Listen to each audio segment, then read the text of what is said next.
Chapter 26, Changing Star. Sunny was pretty sure that his shadow was capable of much more than just being a silent follower. After all, the spell had described it as being an invaluable helper. It was now up to him to find out how exactly shadow control could be of help. As in many other matters having to do with aspects, there was a certain level of instinctual understanding buried deep inside his subconscious. This understanding was either given to him by the spell or was something innate to every awakened. Sunny just had to sense the subconscious knowledge and learn how to put it into practice. Once again, he concentrated on sensing his body and spirit, then commanded the shadow to perform a series of simple motions. With each of them, he was growing more and more familiar with the feeling of controlling the shadow. Pretty soon, it was as natural to him as breathing and walking. The shadow felt like a part of his body. Satisfied with this initial result, Sunny carefully gave it a new command. Without pause, the shadow separated itself from the soles of his shoes, walked to the other end of the room and turned around, staring at him in slightly mocking silence. Sunny was left without a shadow. This is not scientific at all, he thought with an amused smile. Science never really applied to anything having to do with the spell, after all. As the shadow walked away, he felt a very weird split happening in his mind. It was like his perception had separated into two distinct sources. One was his body, the other, his shadow. With a bit of trying, he managed to focus on the second source. Instantly, his vision blurred. "Whoa!" Sunny blurted, surprised. "Whoa!" The shadow heard from the other end of the room. Sunny blinked. In his mind, there now existed two pictures. One was of his room's door, with an indifferent shadow standing in front of it. The other was of a pale young man sitting on a chair, wide-eyed and bewildered. "That's me." He raised an arm and waved it in the air. Simultaneously, the pale young man raised and waved his. "I can perceive the world through my shadow?" He sat for a while, thinking. An ability like that opened up a lot of possibilities. With his Child of Shadows attribute allowing him to see and move stealthily in the darkness, and shadow control allowing him to send out a sneaky shadow, as a scout, he was pretty much a perfect spy. A spy was someone who gathered information without exposing themselves to a lot of risk. A role like that suited Sunny's taste very much. Of course, spies were also able to strike from the shadows with deadly precision. Armed with information, they were masterful ambushers. With the prior knowledge of the opponent's weaknesses, their attacks were surgical and lethal. But any direct confrontation would mean putting himself in danger, so Sunny wasn't very keen on becoming an assassin. After all, his aspect still lacked the means of directly enhancing his combat performance. "Shall we test it?" He looked at the shadow and gave it a command. With an exaggerated sigh, the shadow bent down and nimbly slid under the door. Instantly, he could see both the room and the hallway outside. Sunny closed his eyes to focus on the picture projected from the shadow. Moving stealthily from one shadow to another, it glided down the hallway. With a bit of timing and consideration, his scout was practically invisible. Sunny passed by a couple of sleepers and listened in on their conversation. Not finding it very interesting, he continued forward. Finally, the shadow stopped at a corner. To its left were the elevators, to its right, the way to the girls' dormitory. All sorts of provocative images immediately entered Sunny's head. "Oh my," he thought, blushing. Yes, with this ability, it was also very easy to fall into utter depravity. But no, he couldn't do it. Not because of some high moral principles. It's just that, with his reputation of a pervert, the chances of being asked if he had done something unbecoming were pretty high. So he needed the ability to honestly answer no. "So I probably shouldn't. Right? Of course you're right. Don't even think about it." Back in his room, Sunny sighed with a lot of regret. Then he directed his scout to hide in the shadow of a passing sleeper and followed him to the elevators. Sometime later, Sunny's shadow was hiding in a corner of a large dojo. He was observing his fellow sleepers who, under the guidance of Instructor Rock, were going through the motions of the introductory combat class. Today was mainly dedicated to testing their general competency and abilities. After that, the sleepers were going to be separated into groups based on their level, such as novice, advanced or expert, as well as their weapon of choice. Some would be assigned a personal tutor or paired together. Currently, sleepers were taking turns delivering their strongest punches to a wide plate attached to a special measuring machine. After each strike, the machine would display a number corresponding to the sleeper's physical strength. In theory, a machine like that was not hard to build. However, considering that many of sleepers had combat-oriented aspects that enhanced their might in a variety of ways, it was actually a marvel of engineering and durability. Their technique and training also affected the final result. Most people were getting numbers ranging from 10 to 14. It was considered a good result, something that only the most athletic people could reach. However, a lot of sleepers, obviously those with enhancing aspects, were able to achieve a score of 15 or even 16. I would probably get 10 or 11, Sunny thought, feeling a little bored. Then he suddenly perked up, noticing that it was turn for Nephi's, the highest-rated sleeper of their batch, to strike the plate. The slender girl approached the machine and, without much preparation, delivered a sudden, crushing blow. Sunny wasn't very well versed in martial arts, but even he was impressed by the flawless economy and speed of her execution. She had a lot of training. Nephi's was becoming more and more intriguing. What's her actual background? After a short pause, the machine displayed the result, 16. Sunny felt a bit disappointed. Not that impressive. I was expecting more. She was the proud bearer of a true name after all. After that, only Castor remained. This time, Sunny couldn't even see the flying fist. It was just too fast. The machine trembled and took more time calculating. Finally, 2 numbers appeared. 21. Everyone gaped at the display, stunned. More than a few admiring looks were thrown at Castor, who simply bowed and took a step back. Instructor Rock smiled. Not bad. Now we will move to sparring and evaluate your general level of training. I need 2 volunteers to begin. Nephi's was the first to step forward and walk to the center of the ring. A couple of seconds later, a tall and extremely muscular sleeper followed and faced her. The rules are simple. Make your opponent's back touch the floor or throw them out of the ring. Use whatever abilities and techniques you find appropriate. Oh, the show is starting. Watching sleepers fight each other was not only entertaining, but could also provide Sunny with knowledge of their powers. Back in the room, he leaned forward and rested his chin on his palms. Go Nephi's. The tall guy attacked without wasting any time. His muscles bulged, threatening to tear the soft fabric of his white dabak. He advanced like an unstoppable mountain, sending a vicious kick flying. A second later, he was lying on the floor with a dumbstruck look on his face. Nephi's didn't even change her stance. Instructor Rock gave her a cheerful look and grinned. Next. What followed could only be described as a massacre. One after another, Nephi's managed to defeat almost every single sleeper present in the dojo.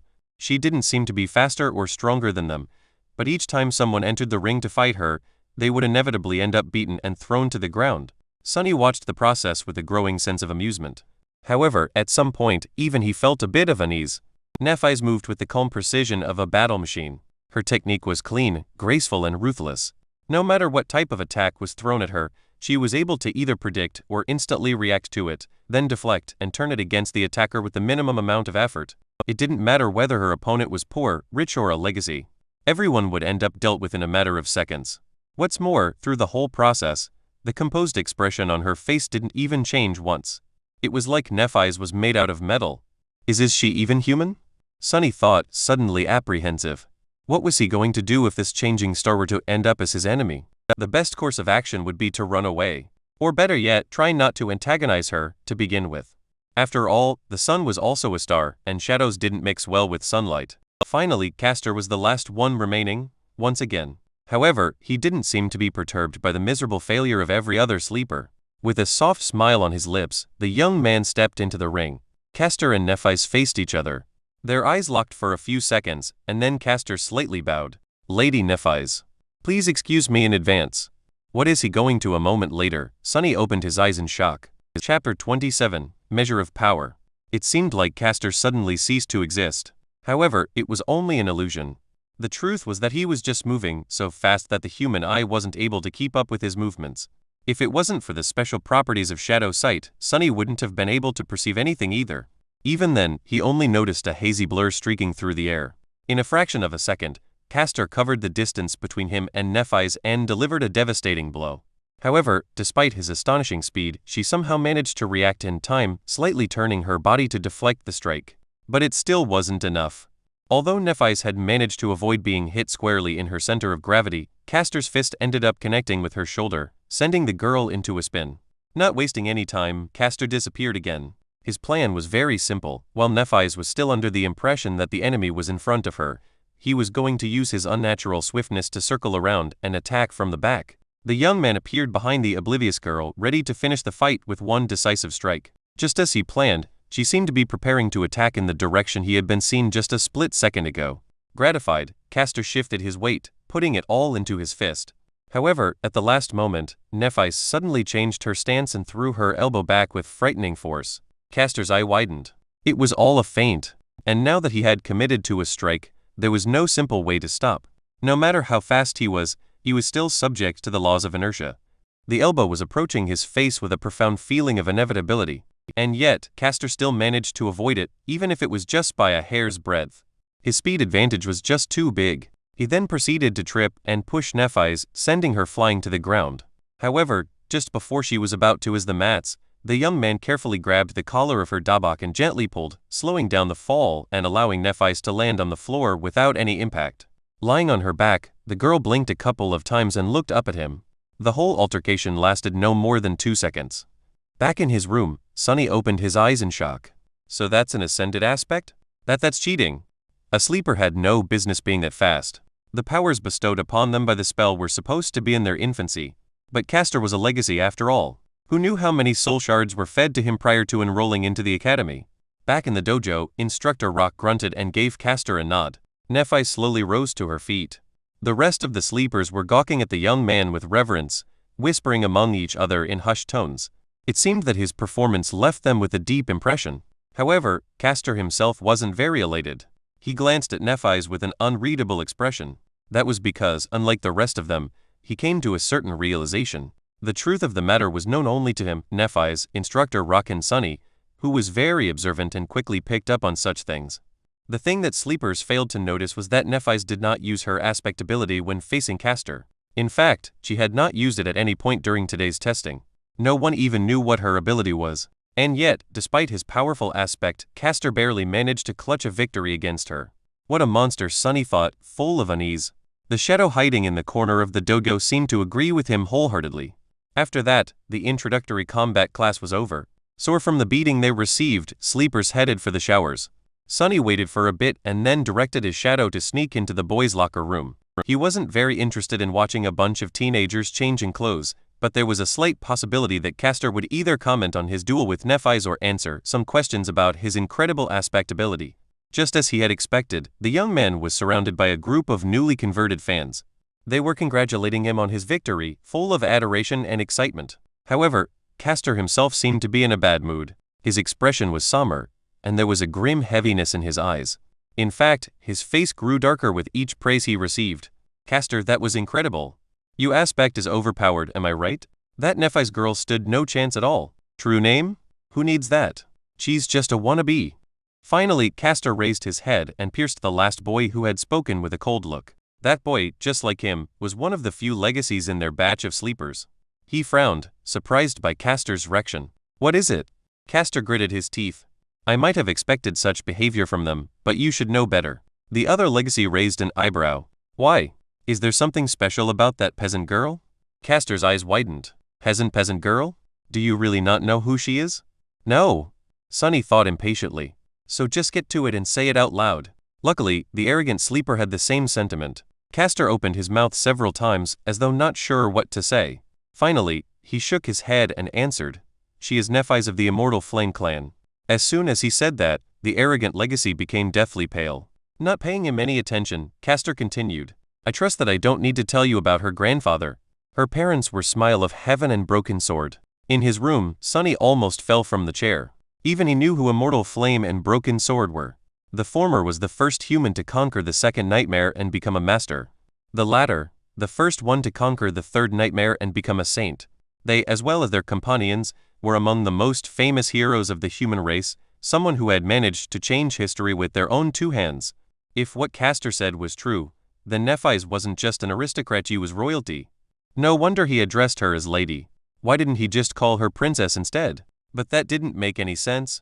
Echoing his thoughts, the pale-faced sleeper asked in trembling voice, then why is she so? Castor sighed. Because they're all dead. The Immortal Flame Clan is long gone. For a few moments, the locker room was completely silent. Castor looked down. She's the only one left.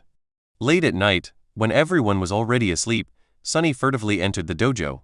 Looking around, he made sure that no one was there and then curiously approached the ring where Nephi's and others had been tested earlier. He stopped at the center of the ring and stood there for a while, remembering how she had dealt with dozens of sleepers of their batch before being defeated by Castor. Monsters, both of them are monsters. He mumbled, bitter and disheartened. Shaking his head, Sunny left the ring and then he looked at his shadow. Do you agree? The shadow hesitated for a few seconds, then stuck out its chest and crossed its arms, trying to appear cocky, disdainful and unperturbed. However, its act wasn't very convincing. Yeah, you're right. Exactly. What's the big deal anyway? Both Immortal Flame and Broken Sword, Nephis' father and grandfather, were as monstrous in terms of power as one can get, but they still failed to protect their family from being eviscerated. So, power wasn't that important in the end. Even royalty was not safe from the cruelty of the world. Sunny sighed and proceeded to the measuring machine. Making a fist, he swung it and delivered his best punch. The machine hummed for a few seconds and then displayed a single number. 9. Oh, come on. I deserve a 10 at least. Feeling very indignant, he struck the plate again, almost hurting his fingers. However, the result was the same. Damn it. Sunny paced for a bit, trying to control his anger. It seems he was destined to be a weakling. After all, the force of the strike depended on mass and acceleration. Acceleration could be improved with technique and exercise, but mass was something he had little control of. He was already done growing, and his height was not going to drastically increase in the future. No matter how hard Sunny trained, he was always going to be a lightweight. How is this fair? Suddenly filled with resentment, he punched the plate again, putting all of his frustration into this one strike. At that moment, a strange instinct suddenly awakened in Sunny's mind. Following the command of this instinct, his shadow flowed up and wrapped itself around his hand, sticking to it like a black glove. In the next moment, the punch connected. The machine trembled from the force of the strike. Sunny's yelped in pain and took a step back, cradling his bruised fist. After a while, the result was displayed. However, it wasn't a 9 anymore. It wasn't even a 10. It was 18. He looked at the displayed number for a long time, expressionless. Then, a wide grin slowly appeared on Sunny's face. I see. So that why? Of course. He clenched his fist again, looking down at the black, shadowy glove. Ah, what an invaluable helper indeed. Now we're talking. Chapter 28. Training Montage. Days flew by. Sunny only had 4 weeks to prepare himself for the journey into the dream realm, so there wasn't even a minute to spare. He was relentless, pushing his body and mind to the limits in an attempt to absorb as much knowledge and skills as possible in that short amount of time. In the day, he studied with teacher Julius, slowly learning how to survive and take care of himself in the absence of civilization. Their lessons ranged from comparatively simple, like various ways to produce fire, to much more obscure and esoteric, like celestial navigation. What was so hard about celestial navigation? Well, as it turned out, the dream realm was not consistent in terms of star geography. Different regions had different stars and constellations, as well as a different number of moons. While the sun seemed to be the same, its behavior was highly unpredictable. Still, with sufficient knowledge, one could find ways to study the skies and subsequently navigate themselves. Most of these lessons were, supposedly, already included in the various school curriculums and known to the majority of sleepers. However, learning something from a textbook and learning the same thing from an actual awakened were two completely different matters. Teacher Julius had a habit of going much more in depth when explaining his subject. Thanks to this time-consuming habit of his, Sunny not only learned about the what, but also often gained glimpses into the why. This nascent understanding of the underlying principles of the dream realm environments gave him the ability to face any situation with at least some measure of readiness. Even the lessons in dead languages, which Sunny had initially judged to be useless, turned out to be much more interesting than he could ever imagine. This was, in large part, because it concerned the spell itself. After all, the spell communicated with humans in one of those dead languages. By knowing the language, he was able to understand its various remarks and descriptions better. The simplest example of this was Nephis and her true name, Changing Star. While technically correct, this translation failed to properly convey the exact meaning. By understanding the grammatical structure of the rune language, it was easy to extrapolate and see that the more correct translation would have been Star of Change. More than that, there were different runes for change, each with its own connotation. Depending on what exact rune was used to relay the meaning of the name, it could also mean ruinous star or star of misfortune. A small change in wording and connotation could mean a world of difference in real life. Sunny, who had never seriously studied before, found the process of acquiring vast amounts of theoretical knowledge strange, numbing and exhausting. However, in a sense, it was also exhilarating. After all, knowledge was something that only the privileged had access to. It was also this authority over knowledge that kept them in the position of power, creating a vicious circle of inequality. The poor had no opportunity to study, and without the advantage of good education, they had no way to stop being poor. The weirdest part about all of this was that Sunny was now one of those privileged people. More than that, he was at the pinnacle of social hierarchy. Not only had he gained access to an unlimited amount of knowledge, but even his basic needs like food and shelter were also taken care of by the government, allowing him to fully focus on the single goal of developing himself as an awakened. This sudden transformation would have sent him into a whirlpool of philosophical reflection if he had any time to spare. But he didn't, because teacher Julius also insisted on holding practical lessons every other day. Even if some of them had to be done in virtual reality simulations, he insisted on using the full immersion stations with enhanced physical feedback. As a result, Sunny was bone-tired and utterly exhausted. The good thing was that with such amount of exercise, coupled with his newly reforged body, Sunny had never been in better shape. Even without combat training, he could feel his strength, stamina and agility improving by leaps and bounds. Basically, the peculiar rebirth he had experienced after completing the first nightmare had enhanced the innate potential of his body, bringing it to the peak of the human condition. However, it was up to him to realize that potential with sweat, effort and a lot of hard work. Practical application of wilderness survival techniques provided him with the opportunity to do so. And as though this wasn't enough, Sunny secretly collected information about other sleepers and practiced shadow control every night. His shadow was independent enough to be sent on scouting missions without his direct control. It would sneak here and there, listening in on the conversations and observing different classes where sleepers had to demonstrate their aspect abilities. Then, after Sunny had finished his supper and returned to his room, it would come back and share everything it had heard and seen during the day. The only problem with this arrangement was that the shadow, despite its outward snarkiness, turned out to be rather naive. It didn't quite understand how the human world worked, and as such, often failed to distinguish between useful information and meaningless chatter. So, most of the time, Sunny would receive nothing of value or juicy gossip instead of important secrets. This is how he learned that in the sleeper center, romance was in the air.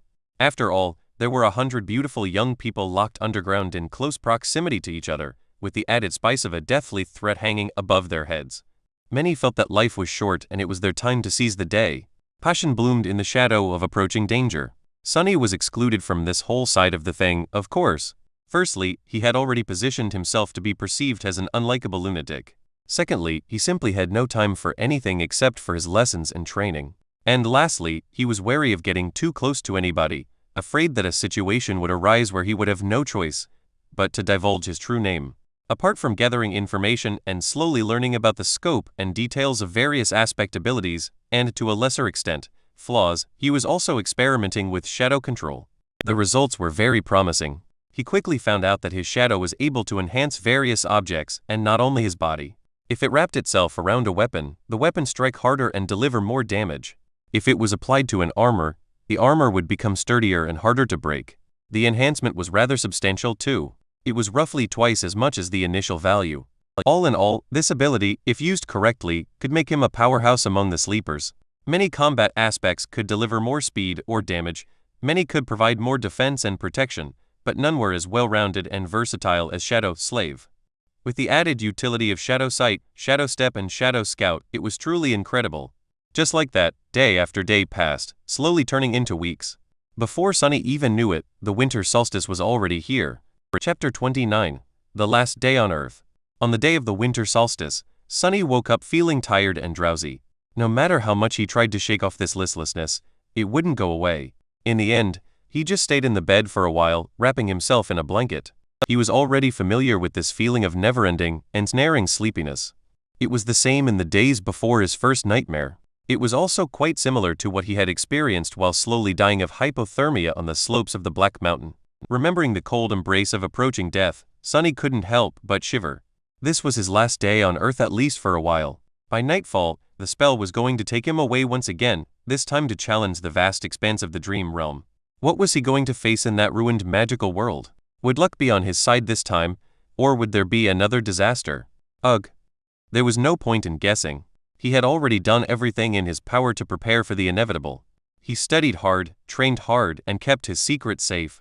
His aspect was better than most, and his will to survive was long tempered by the harsh reality of the outskirts, and the even harsher ordeal of the first nightmare. All in all, he was ready. With a sigh, Sunny got out of bed and went along with his morning routine. If this was going to be his last hot shower in a long while, he was going to really enjoy it. If it was going to be his last scrumptious breakfast for the time being, actually, he had no appetite. The cafeteria was full of sleepers, but no one was talking. Everybody was in low spirits and seemed to be uncharacteristically introspective. There was no usual laughter or boisterous conversations, only the legacies remained calm and collected. However, even they kept to themselves. Sunny thought about the last time he was preparing to enter the spell and, with a bit of trepidation, approached the coffee machine. During his stay in the academy, he had long discovered that a lot of people were in a habit of adding sugar and milk to their coffee. So on this auspicious day, he decided to give it another try. After all, it was nice to have a tradition. A few minutes later, he had taken his usual seat near Kasia, the blind girl. Despite their compulsory closeness, they had not talked to each other even once, just like two strangers forced to share the same space by circumstances beyond their control. Sunny did not see a reason for anything to change today. However, as soon as he took the first sip of coffee, Kasia suddenly turned her head and stared at him with her beautiful, blind blue eyes.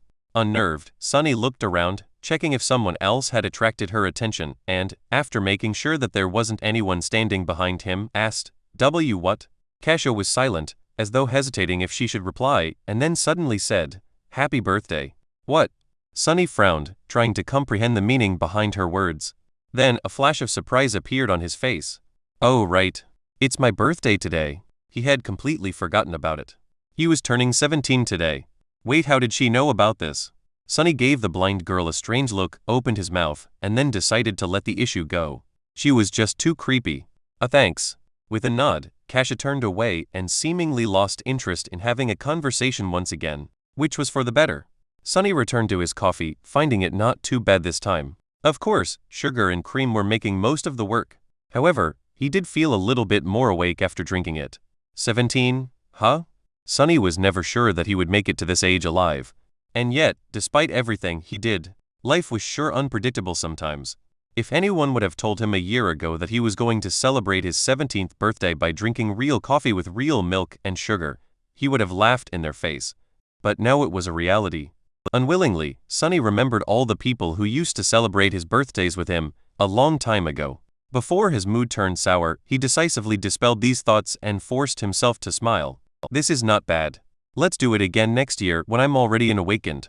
Cheering himself up like that, he finished his coffee and left the cafeteria. There were no classes today, but he still visited the wilderness survival classroom and said his goodbyes to teacher Julius.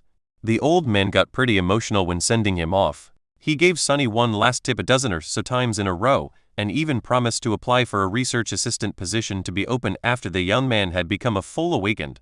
Sunny left thanking him for his time and patience. After that, there wasn't much to do.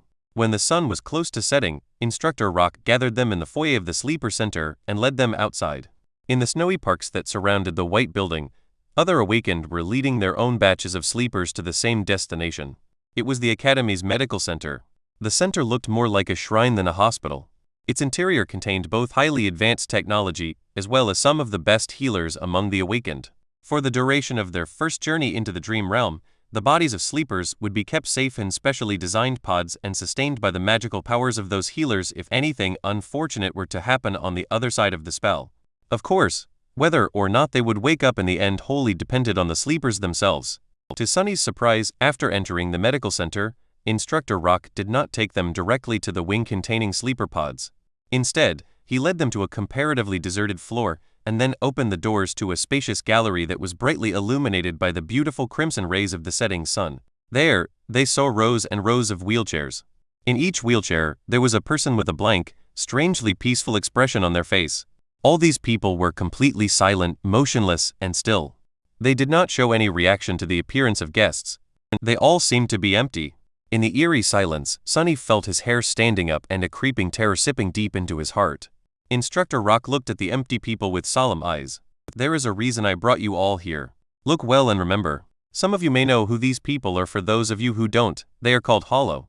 He gritted his teeth. Each one of them was once either a sleeper or an awakened. Some of them were weak, some of them were strong. Some were even incredibly powerful.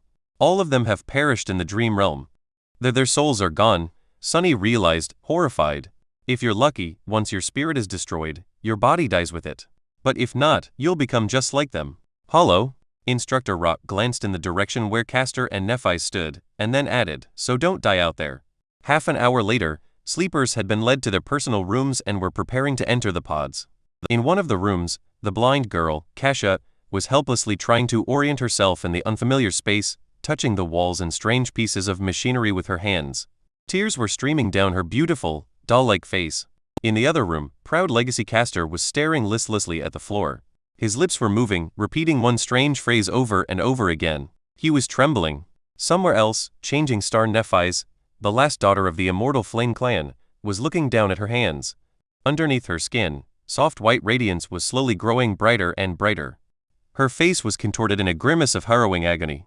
And finally, there was a room where Shadow Slave Sunless, lost from light, turned away from the sleeping pod and glanced down at his shadow. Well, are you ready? The shadow shrugged and didn't answer. Sunny sighed. Yeah, me too. With that, he stepped forward and climbed into the pod. In the vast echoing darkness, he heard, "Welcome to the Dream Realm, Sunless." Chapter 30, Starless Void. Sunny was expecting to first look at the place where his arrival to the Dream Realm was going to take place from above, just like it had happened at the beginning of the first nightmare. Back then, time had magically moved in reverse, giving him an opportunity to see hints of what he was going to face. Instead, immediately after hearing the greetings of the spell, Sunny found himself blind and drowning. As he instinctively tried to open his mouth to scream, salty water rushed inside, making him choke and twitch. More than that, he couldn't see anything. No, it's not that he couldn't see, it's just there was no source of light around. Usually, darkness wasn't a problem for Sunny, but, for some reason, his sight wasn't working anymore. Maybe the seawater he was submerged in was blocking it. If it wasn't for the special space perception that the affinity to shadows gave him, he would have been completely disoriented. With its help, though, he barely managed to understand which side was down and which side was up. Luckily, Teacher Julie's lessons had included swimming. Swearing to thank both the old man and Master Jet once he came back, Sunny forced himself to stay calm and began to swim upward. In a few long and tense seconds, his head broke through the surface of the water. Sunny was finally able to draw in a deep, hoarse breath. Breathe, breathe. You're still alive. After sucking in enough air to soothe his burning lungs and compose himself to a certain degree, Sunny carefully spun in the water, trying to take in his surroundings. What met him was an endless, jet-black expanse of undulating waves. Above them was an empty black sky. There was no moon, no stars, just a dark vastness of repressive nothingness. Sunny blinked a few times, cold dread taking hold of his heart. This is a sea? An ocean? Was I dropped in the middle of an ocean?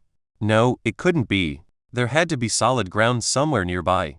As he was gripped by a momentary panic, a remote sound suddenly drew his attention. Sunny turned around and saw a triangular dorsal fin moving in his direction. Luckily, it was still hundreds and hundreds of meters away. Wait, if it's so far away, then how come I can see it so clearly? Despite being submerged in water, Sunny still felt like there was suddenly cold sweat all over his body. By his estimation, that dorsal fin was at least 5 meters tall. It was rapidly approaching, growing visibly larger with each second. Damn you, spell! With eyes full of horror, Sunny spun again, desperately trying to find something, anything, to save him. And there, a short distance away, he finally noticed a black mass protruding slightly above the water. Not wasting even a second on thinking, he started to swing his arms and legs, swimming in the direction of the black mass with a considerable speed. However, no matter how fast he swam, the giant shadow of the unknown creature was closing the distance between them much faster. A small part of Sunny's mind managed to preserve its rationality even when faced with this boundless, primal fear. Not allowing himself to slip entirely into panic, Sunny tried to think, and then silently commanded his own shadow to wrap itself around his body. Instantly, his speed increased twofold. Just seconds before the unknown colossus got to him, Sunny reached the black mass, stretched out his hands, and pulled himself out of the water. He rolled away from the edge, scratching his skin on the uneven rocks, and jumped in fright when the whole surface underneath him shuddered, as though something massive had collided with it. As Sunny backed out, terrifying jaws appeared from the water, with rows and rows of giant teeth, each one as long as he was tall. He opened his eyes wide, understanding that the rock he had climbed on was not tall enough to save him from the monster. Why is it even trying to eat me? I'm too small to be considered a filling snack for something this enormous. However, before the monster had a chance to attack, a colossal tentacle suddenly broke through the water and rose into the air like some strange, black tower. Before too long, it fell down, entangling the owner of the giant maw and pulling it back under the water. Sunny lost the feeling in his legs and plopped on the ground, his mouth opened. His whole body was shaking. A few seconds later, the dark sea was calm again, as though nothing has happened. The indifferent waves continued to move silently under the lightless sky. So, it wasn't trying to eat me, he realized, frozen. It was trying to run away. A few minutes later, Sunny was pretty sure that nothing was going to devour him, at least not immediately. With that certainty, he was finally in a state of mind to stop trembling and explore his surroundings a little. The black mass he climbed onto turned out to be a single stone platform of around 12 meters in diameter. Its surface was mostly flat, covered with grooves and somewhat dry. Due to the regular shape of its edges, it seemed more like something man-made than a natural formation. But then again, here in the dream realm, it was hard to be sure that something man-made was actually made by humans, as opposed to, better not to think about it. The platform wasn't connected to anything, existing as a tiny island in the sea of darkness. There wasn't anything else above the water for as far as Sunny was able to see. After discovering that fact, he also realized something else. It was that he was wet, cold, and completely naked. In his defense, the clothing situation was the last thing one would think about when trying to save themselves from abyssal monsters. Also, it's not like someone was here to witness his stark paleness and private bits. Still, it was sort of cold. Sunny summoned the puppeteer's shroud and watched as dark gray garments covered his body. It even came with a pair of high, soft-soled leather boots. Clad in gray fabric and lusterless leather, he suddenly felt much safer. Not to mention warm. After that, Sunny sat down in the middle of the platform, as far away from water as he could, and tried to remember the unique characteristic of every explored region of the dream realm he could think of. Unfortunately, none of them matched this starless, dark void. Of course not, he thought with a bit of resentment. Even if some unlucky humans had ever come here, I doubt that they were able to return to the real world alive. Not with those things hiding underwater. Not yet desperate enough to leave the platform and try to swim away in search of land, Sunny decided to wait and see. Maybe something was going to change as time went by. With a soft sigh, he habitually looked for his shadow. However, due to the total darkness that surrounded him, it couldn't really be seen. He just barely felt its presence. This must be a paradise for you, right? All this gloom and not a star in sight. The shadow, of course, did not answer. Anyway, good job earlier. With a nod, Sunny lay down, using his hands as a pillow. Not thinking about much, he stared into the black sky and waited. The sound of the undulating waves was actually quite relaxing. After a while, he closed his eyes and listened. Minutes merged together, growing into hours. Suddenly, Sunny caught a slight change in the sound of the sea. It was as though something was shifting. He opened his eyes and noticed that one corner of the sky was slowly turning gray. Soon, a glimpse of a pale sun could be seen rising above the horizon. A new day had come to the starless void. And with it, the dark sea suddenly surged. Chapter 31, Low Tide. The black, opaque water suddenly surged and seethed, as though a living creature desperately trying to avoid the pale light of the coming dawn. Sunny slowly rose and, after some thought, carefully approached the edge of the stone platform. Looking down, he blinked and then kneeled to make sure that what he saw wasn't an illusion. The sea seemed to be receding. Slowly at first, and then faster and faster, the water level was dropping. The circular stone formation he had been taking shelter on used to barely protrude out of the waves, but now there were meters and meters of wet rock between him and the restless surface of the sea. As the sun climbed up, the monstrous ebb tide continued. Soon, Sunny found himself standing on the edge of a tall cliff, with 100-meter drop separating him from the churning waters. Beneath him, the rock formation broadened and changed shape. However, from his vantage point, it was hard to determine what that shape was exactly. At that time, the dark surface of the water began to be punctured here and there by sharp crimson blades.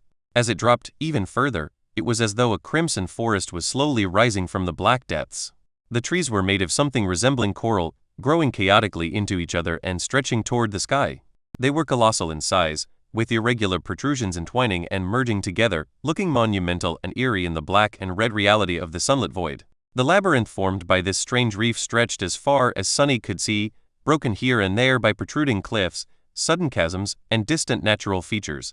Half an hour later, utterly shocked, Sunny stared down and realized that the sea was completely gone. If not for the black seaweed left hanging on wet rocks and scarlet pillars of coral, he would even doubt if it was ever there. His small circular island had turned into the peak of a strange, towering, irregularly shaped cliff. Looking down, he felt his head spinning. By then, the night had already fully retreated, letting morning finally take its place. I'm not seeing things, am I? Sunny thought, pinching himself. What the spell was that? Despite the sudden disappearance of the dark sea and its hidden monsters, Sunny was in no rush to climb down from his circular stone platform. Firstly, he felt that if the sea was able to disappear, it was surely able to come back, perhaps at any moment. Secondly, he did not know what dangers the coral labyrinth was hiding. Perhaps there was something even scarier than the owner of the giant tentacle down there. But that did not mean that he wasn't going to explore. Coming back to his spot in the middle of the platform, Sunny sat down and commanded his shadow to separate itself from his body. Then, taking control of it, he approached the edge of the platform and nimbly slid down. Habitually moving from one shadow to another, he began the descent. At this moment, Sunny was glad that shadows had no weight and were not affected by gravity. While the shadow was busy climbing down, Sunny yawned. "Say, don't you think that you need a name?" Although his shadow was already too far away to hear him, they still could communicate through their shared connection. Of course, the fact that it could did not mean that it would. The shadow was sort of taciturn, mostly because it didn't have vocal cords and was unable to speak. Plus, its temper wasn't that great. How about Shameless? No. What about Shady? Also no? What about something simpler, like what? Well, do you have suggestions then? Alright. We'll shelve this conversation for later. By the time he was done with this short monologue, the shadow had already reached the bottom of the cliff. The range of shadow control was not limitless, but it was just barely enough to explore their nearest surroundings. Entering the labyrinth, Sunny found it to be extremely disorienting and convoluted. The paths between coral pillars were sometimes broad, sometimes narrow. They twisted and turned without any logic, often leading to dead ends or even back to where he started. More than that, some paths entered inside the coral mounds, turning into dark tunnels.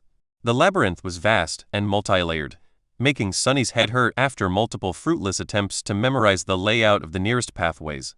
In the end, he sent the shadow up, forcing it to climb on top of the crimson forest and start jumping from one sharp coral blade to another, knowing full well that he himself would not be able to do the same. Soon, he circled the strange cliff and froze, scared by the sight of what was happening in its shadow. There, the corpse of the giant shark-like creature that had briefly pursued him the previous night was laying on the ground, the pillars of coral around it shattered and broken. More precisely, half of it was there, with grotesque innards spilling out of the terrible wound and stretching far away into the distance. The other half was gone, as though it had never existed. Around the corpse, hundreds of smaller monsters were scurrying, tearing away and devouring its flesh bit by bit. Each of them was about 2.5 meters tall, looking like a weird mix of a demonic crab, a centaur, and a nightmare. They had 4 pairs of long, segmented legs that ended in side-like protrusions. At the front, a human-like torso was protruding from the carapace, also clad in thick chitinous armor. The head, if it was even the appropriate word, was situated directly on top of the torso with no neck in between. It had 2 narrow eye slits and a viscous-looking mouth with several slimy mandibles. Instead of hands, the monsters had 2 enormous pincers. Currently, they were all using those pincers to tear off chunks of meat off the desiccated corpse and stuff them into their mouths. From time to time, a fight for an especially juicy piece of meat would break out, ending up in a few monsters being torn apart and quickly devoured by the victors. Sunny swallowed, both because the sight of heavily armored, powerful monsters made him nervous, and because looking at them feasting, he suddenly felt very hungry. Each of them seems like trouble, and there are hundreds of them. His luck, like always, was awful. At least I don't have to wonder why the labyrinth feels so empty. All the inhabitants are having a party. Feeling a little bit comprehensive about turning his shadows back to the monsters, Sunny commanded it to look back and study the cliff he was taking shelter atop of. Something about it was making him feel uneasy. The shadow turned around and looked up, taking in the sight of the strangely shaped cliff. It took Sunny a few minutes to shift his perspective and recognize it for what it was. That's a finger. That's a hand. That is a sword? He blinked. It's a statue. Indeed, the cliff was man-made. It was an ancient, colossal statue at least 200 meters tall. The scale of it was so massive that it boggled the mind. From what Sunny could see, it depicted a knight clad in an elaborate plate armor, with 7 shining stars carved into his breastplate. In his hands, he was holding a gargantuan sword, pointing it to the ground. However, the most striking thing about it was that the giant stone knight was missing his head. In fact, the roughly circular platform Sunny was standing on turned out to be the top of his neck. And by the looks of it, the head wasn't missing by design. It was as though something, or someone, had violently tore it off at some point in the distant past. Sunny walked around the platform, looking down from all sides, but didn't notice the head lying anywhere near. What on earth is this place? Without any hints to find the answer, he led his shadow back to the giant's neck and settled at the western edge of it, studying the feasting monsters. He didn't move until the sun was about to set. Just as Sunny expected, as soon as the sun touched the horizon, a deafening rumble could be heard coming from somewhere below. The monsters instantly stopped their feast and scurried away, some hiding inside the coral pillars, some simply burying themselves in the soft soil. A few minutes later, the first streams of black water appeared in the labyrinth. Their volume quickly grew, and soon an apocalyptic flood devoured everything around. The sea was returning with the approach of the night. Sunny stared at this unimaginable process, thoughts churning in his head. In an hour, the circular platform was the only thing above the dark waters once again. Chapter 32, Making a Choice. With an empty stomach and a head full of thoughts, Sunny returned to the center of the platform and sat down. After a while, he beckoned to his shadow and said, "Wake me up if anything happens." Then, he closed his eyes and tried to fall asleep. His consciousness quickly slid into the sweet embrace of darkness, giving Sunny some well-needed rest. In the middle of the night, however, a sudden impulse stirred him awake. Sunny jumped to his feet, his groggy mind full of tense apprehension. He was afraid that the owner of the giant tentacle had come back to finish the job. Or maybe some other horror from the depths had sensed him and decided to snack on human meat. However, the sea was quiet and calm. He didn't hear any abnormalities around the night statue. "What is it?" Sunny whispered, addressing the shadow. The shadow silently pointed him in a particular direction. Turning his head, Sunny squinted. He quickly understood why it was a good idea to wake up.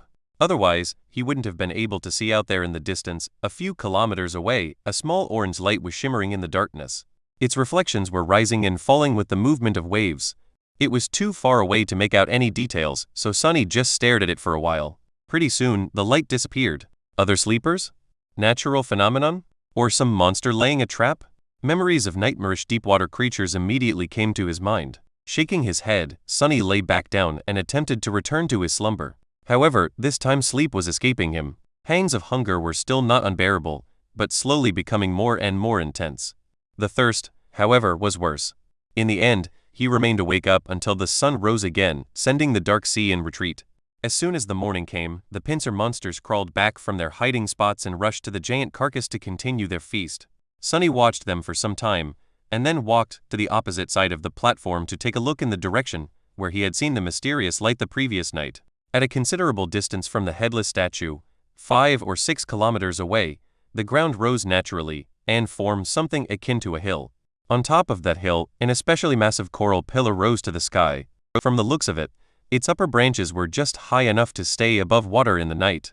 Various ideas stormed into Sunny's head, but at the end of it, only 2 questions were really important. First of all, would he be able to find the way through the labyrinth and cover that distance during the day? And more importantly, should he even attempt to do it? After all, there was no indication that the source of the mysterious light was something beneficial, as opposed to dreadful and deadly. Not having enough information to make a choice, Sunny settled back to study the monsters. He did, however, send the shadow to investigate as far into the labyrinth as the range of shadow control allowed, hoping to chart at least the beginning of the path that could potentially lead him to that hill. Logically speaking, he was as safe atop the headless statue as he probably could be in this strange place. The only problem was, he was going to die soon because of thirst or hunger. Both problems were solvable if he were to venture down. He could desalinate the sea water in a number of ways taught to him by teacher Julius, with materials that were present pretty much everywhere in the dream realm. He could also prepare traps and hunt a pincer monster to eat. With their massive size, just one of them would be enough to feed him for weeks. He could easily see such a routine. Hunting by day, returning to the statue at the approach of the night. It was probably his safest choice.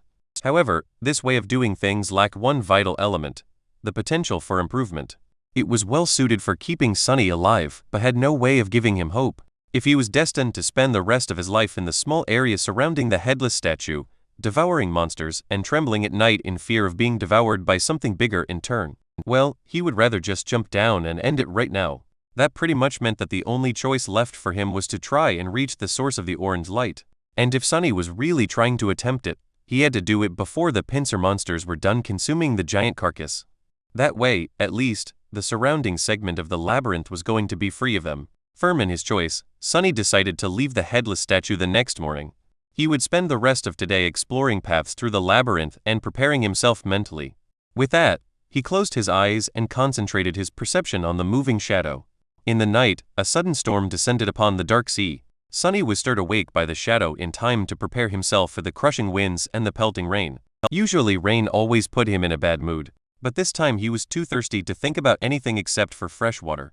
Staying low so as to not be blown over the edge of the platform, Sunny cupped his hands and waited until they became filled with rainwater. Then he raised them to his mouth and greedily drank. Strikes of lightning illuminated everything above the churning sea. If anyone were to see Sunny now, they would have noticed a wide grin on his face. The storm continued to rampage for several hours. Sunny crouched in the middle of the platform, enduring its rage. More than once, a tall wave would crash into the headless knight's neck, threatening to wash him away. But Sunny held tight to the deep grooves in the stone surface of the platform, sticking to it like glue. By morning, when the storm finally dissipated, all of his muscles were sore. But there was no time to waste. As soon as the monsters came back to the carcass, with a few stragglers quickly following behind, he slid over the edge of the platform and began to nimbly climb down. Sunny had to thank wilderness survival classes once again, since he had been taught the basics of rock climbing as well. Teacher Julius was adamant about giving his student a crash course in all possible forms of traversal. Additionally, Sunny had already scouted the optimal way down and memorized the best holds and indentions to grab onto with the help of his shadow. Soon, his feet finally touched the ground. Despite the fact that leaving the safety of the headless statue was going to put him in considerable danger, Sunny instantly felt his mood improving. Remaining passive for the last couple of days did not suit his character well. Now, even if his plan were to end in failure, at least he was going to go down doing something that he had decided to do. Trying and failing was better than not trying at all. The black mud was deep enough to slow him down, but not to the extent he had been afraid of. With some practice, Sunny was soon able to walk at an acceptable speed. What's more, as long as he stuck to the shadows, his steps were light and silent, producing no squelching noises from the mud. He headed for one of the paths that were supposed to lead him to the distant hill and entered the cool shade of the Crimson Labyrinth. Immediately, a strange feeling enveloped his mind. It was as though the world beyond the labyrinth did not exist anymore, and all that was left were its twisting, dark paths. This thing almost seems endless. Shaking his head, Sunny sent the shadow to scout ahead, hoping to be notified of any latent danger in advance, and began to move forward. His life now depended on whether or not he would reach the distant hill before the sun began to set. He didn't even want to think about what would happen if he were still inside the labyrinth once the dark sea came back in an unstoppable flood. The shadow moved ahead of him, not meeting any hurdles. Sometimes it would climb high to scout the direction of different paths, allowing Sunny to choose the optimal route most of the time. However, he still had to backtrack a considerable distance once or twice, ending up either in a dead end or on a path leading in the wrong direction. Despite that, everything seemed to be going smoothly. Sunny even had time to carefully study the interior of the labyrinth, noticing more details of its composition, as well as a frightening amount of unrecognizable bones hiding in the mud beneath his feet. Because of how well things were going, he lowered his guard a little. His arrogance was also to blame. With his extensive preparations and skillful control of the Shadow Scout, Sunny subconsciously patted himself on the shoulder and assumed that everything was going to be fine. That's why, when the mud directly in front of him started to move, he was a fraction of a second late to react. In the next moment, a massive pincer shot out of the ground and tore through the air, threatening to cut his body in half with one crushing strike. Chapter 33, Carapace Scavenger. Crap. This was the only thought in Sunny's head as he awkwardly fell backward, allowing the pincer to close right in front of his face with a loud clack. The jagged, chitinous blades were so close that he could clearly see bits of mud sticking to their surface. Sunny landed on his back, narrowly avoiding the unexpected strike. The good thing was that he managed to avoid being injured or even killed. The bad thing was that he was sprawled on the ground, unable to quickly create distance between him and the attacker. The massive pincer was still hovering above. Just as this realization dawned on Sunny, he desperately rolled to the side. In the next moment, the pincer lunged down, sending small tremors through the mud. If not for his quick reaction, Sunny's chest would have been caved in by that blow. He was just beginning to stand up when the pincer swiped sideways. Luckily, Sunny was ready. Instead of trying to dodge or block the attack, he went with it, letting the pincer collide with his outstretched hands and cushioning the blow. As his arms screamed in pain, Sunny used the force of the blow and allowed his body to be sent flying through the air. This way, at least, he would get out of the pincer's range. He might not have been taught how to fight, but one thing he knew very well was how to fall. Instead of breaking his neck or having the breath beaten out of him by the landing, he braced his body and nimbly rolled before stopping some distance away from the ambushing monster. I take it back. Sunny, though, remembering his sarcastic critique of heroes' battle rolls. Rolling is an integral part of any respectable monster fighting technique. Then, he looked up, trying to ascertain the situation. In front of him, the attacker had finally shown itself. It burrowed from under the mud, casting a vast shadow over kneeling Sunny. Its tiny eyes were full of rage, hunger, and malice. It was one of the pincer monsters he had spent so much time observing. Towering over him at almost 3 meters in height, the bulky creature moved its mandibles and produced a jarring, piercing screech. Why aren't you devouring the giant carcass with the rest of your buddies, you crab bastard? However, the answer to Sunny's indignant plea was rather obvious. The monster seemed to be in a rather bad shape, Half of its 8 side-like legs were broken, and there were cracks in its thick carapace, each oozing with viscous azure blood. Additionally, he was missing one of its 2 pincer arms, which seemed to have been torn off entirely at the shoulder. If not for this pathetic state, the creature would have had no need to hide in the mud, hoping to catch easy prey. It could have just followed the other monsters and joined on the feast. Sunny was just unlucky to stumble directly upon its ambush. He had relied too much on the scouting abilities of his shadow, forgetting that it wasn't much more observant than an awakened human. It was also weightless and inaudible. That's why the monster did not react when the shadow had passed over its trap a minute earlier. On the other hand, Sunny could also consider himself lucky. By the same logic, he would not have been able to dodge the creature's sudden attack if not for its crippled, slowed state.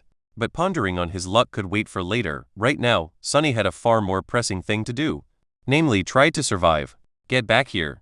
He ordered the shadow and jumps to the side. In the next second, the space he occupied a moment before was torn apart by the attacking monster.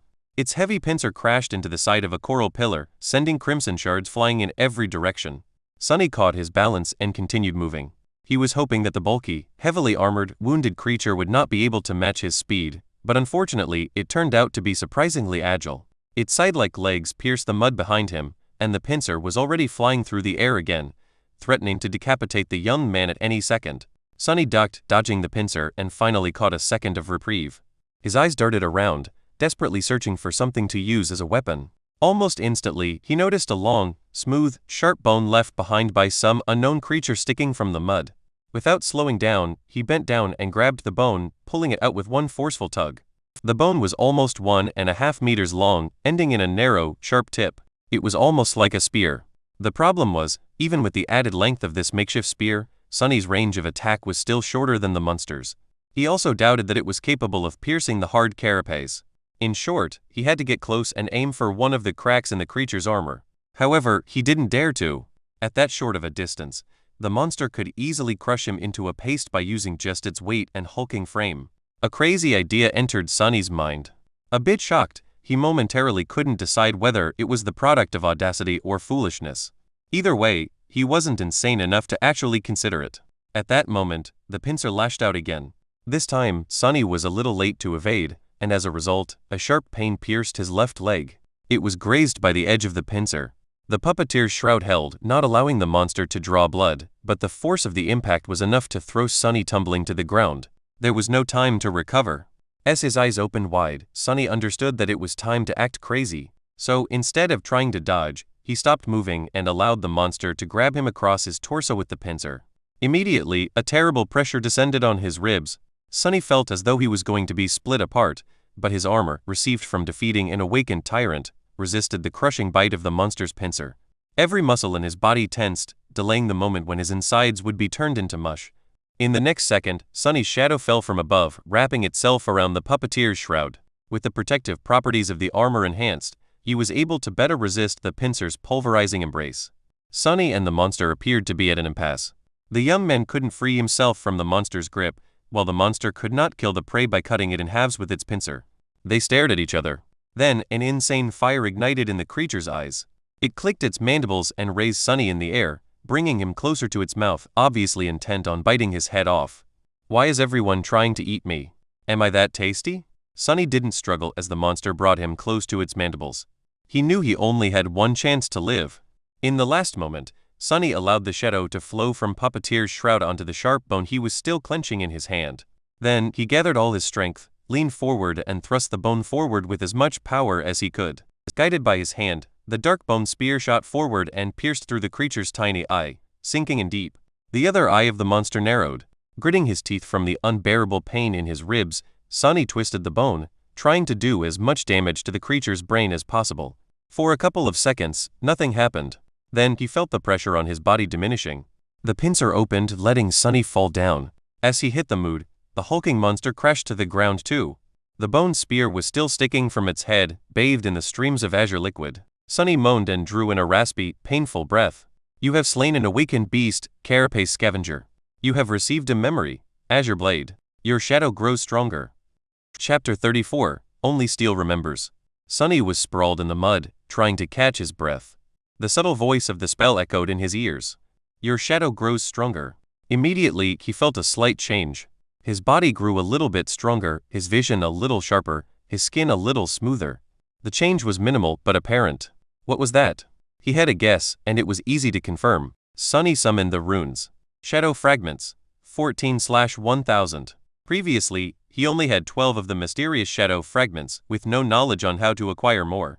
Now it seemed that the process was automatic. He only had to kill an enemy to absorb a part of their shadow and enhance his own core. More than that, the number of fragments he was able to receive wasn't directly correlated to the number of slain enemies. After a bit of thinking, Sunny came to a preliminary conclusion. Dormant soul cores gave him 1 fragment, while awakened ones gave 2. However, only enemies he defeated directly, more or less, counted. Killing the Mountain King's larva, a dormant beast, had given him 1 shadow fragment. Finishing off the veteran slaver, a dormant human, another. Mountain King itself was an awakened tyrant, which meant that it had 5 awakened cores. With each giving Sunny 2 shadow fragments, he ended up with a total of 12. And now, after killing the Carapace scavenger, he had 14.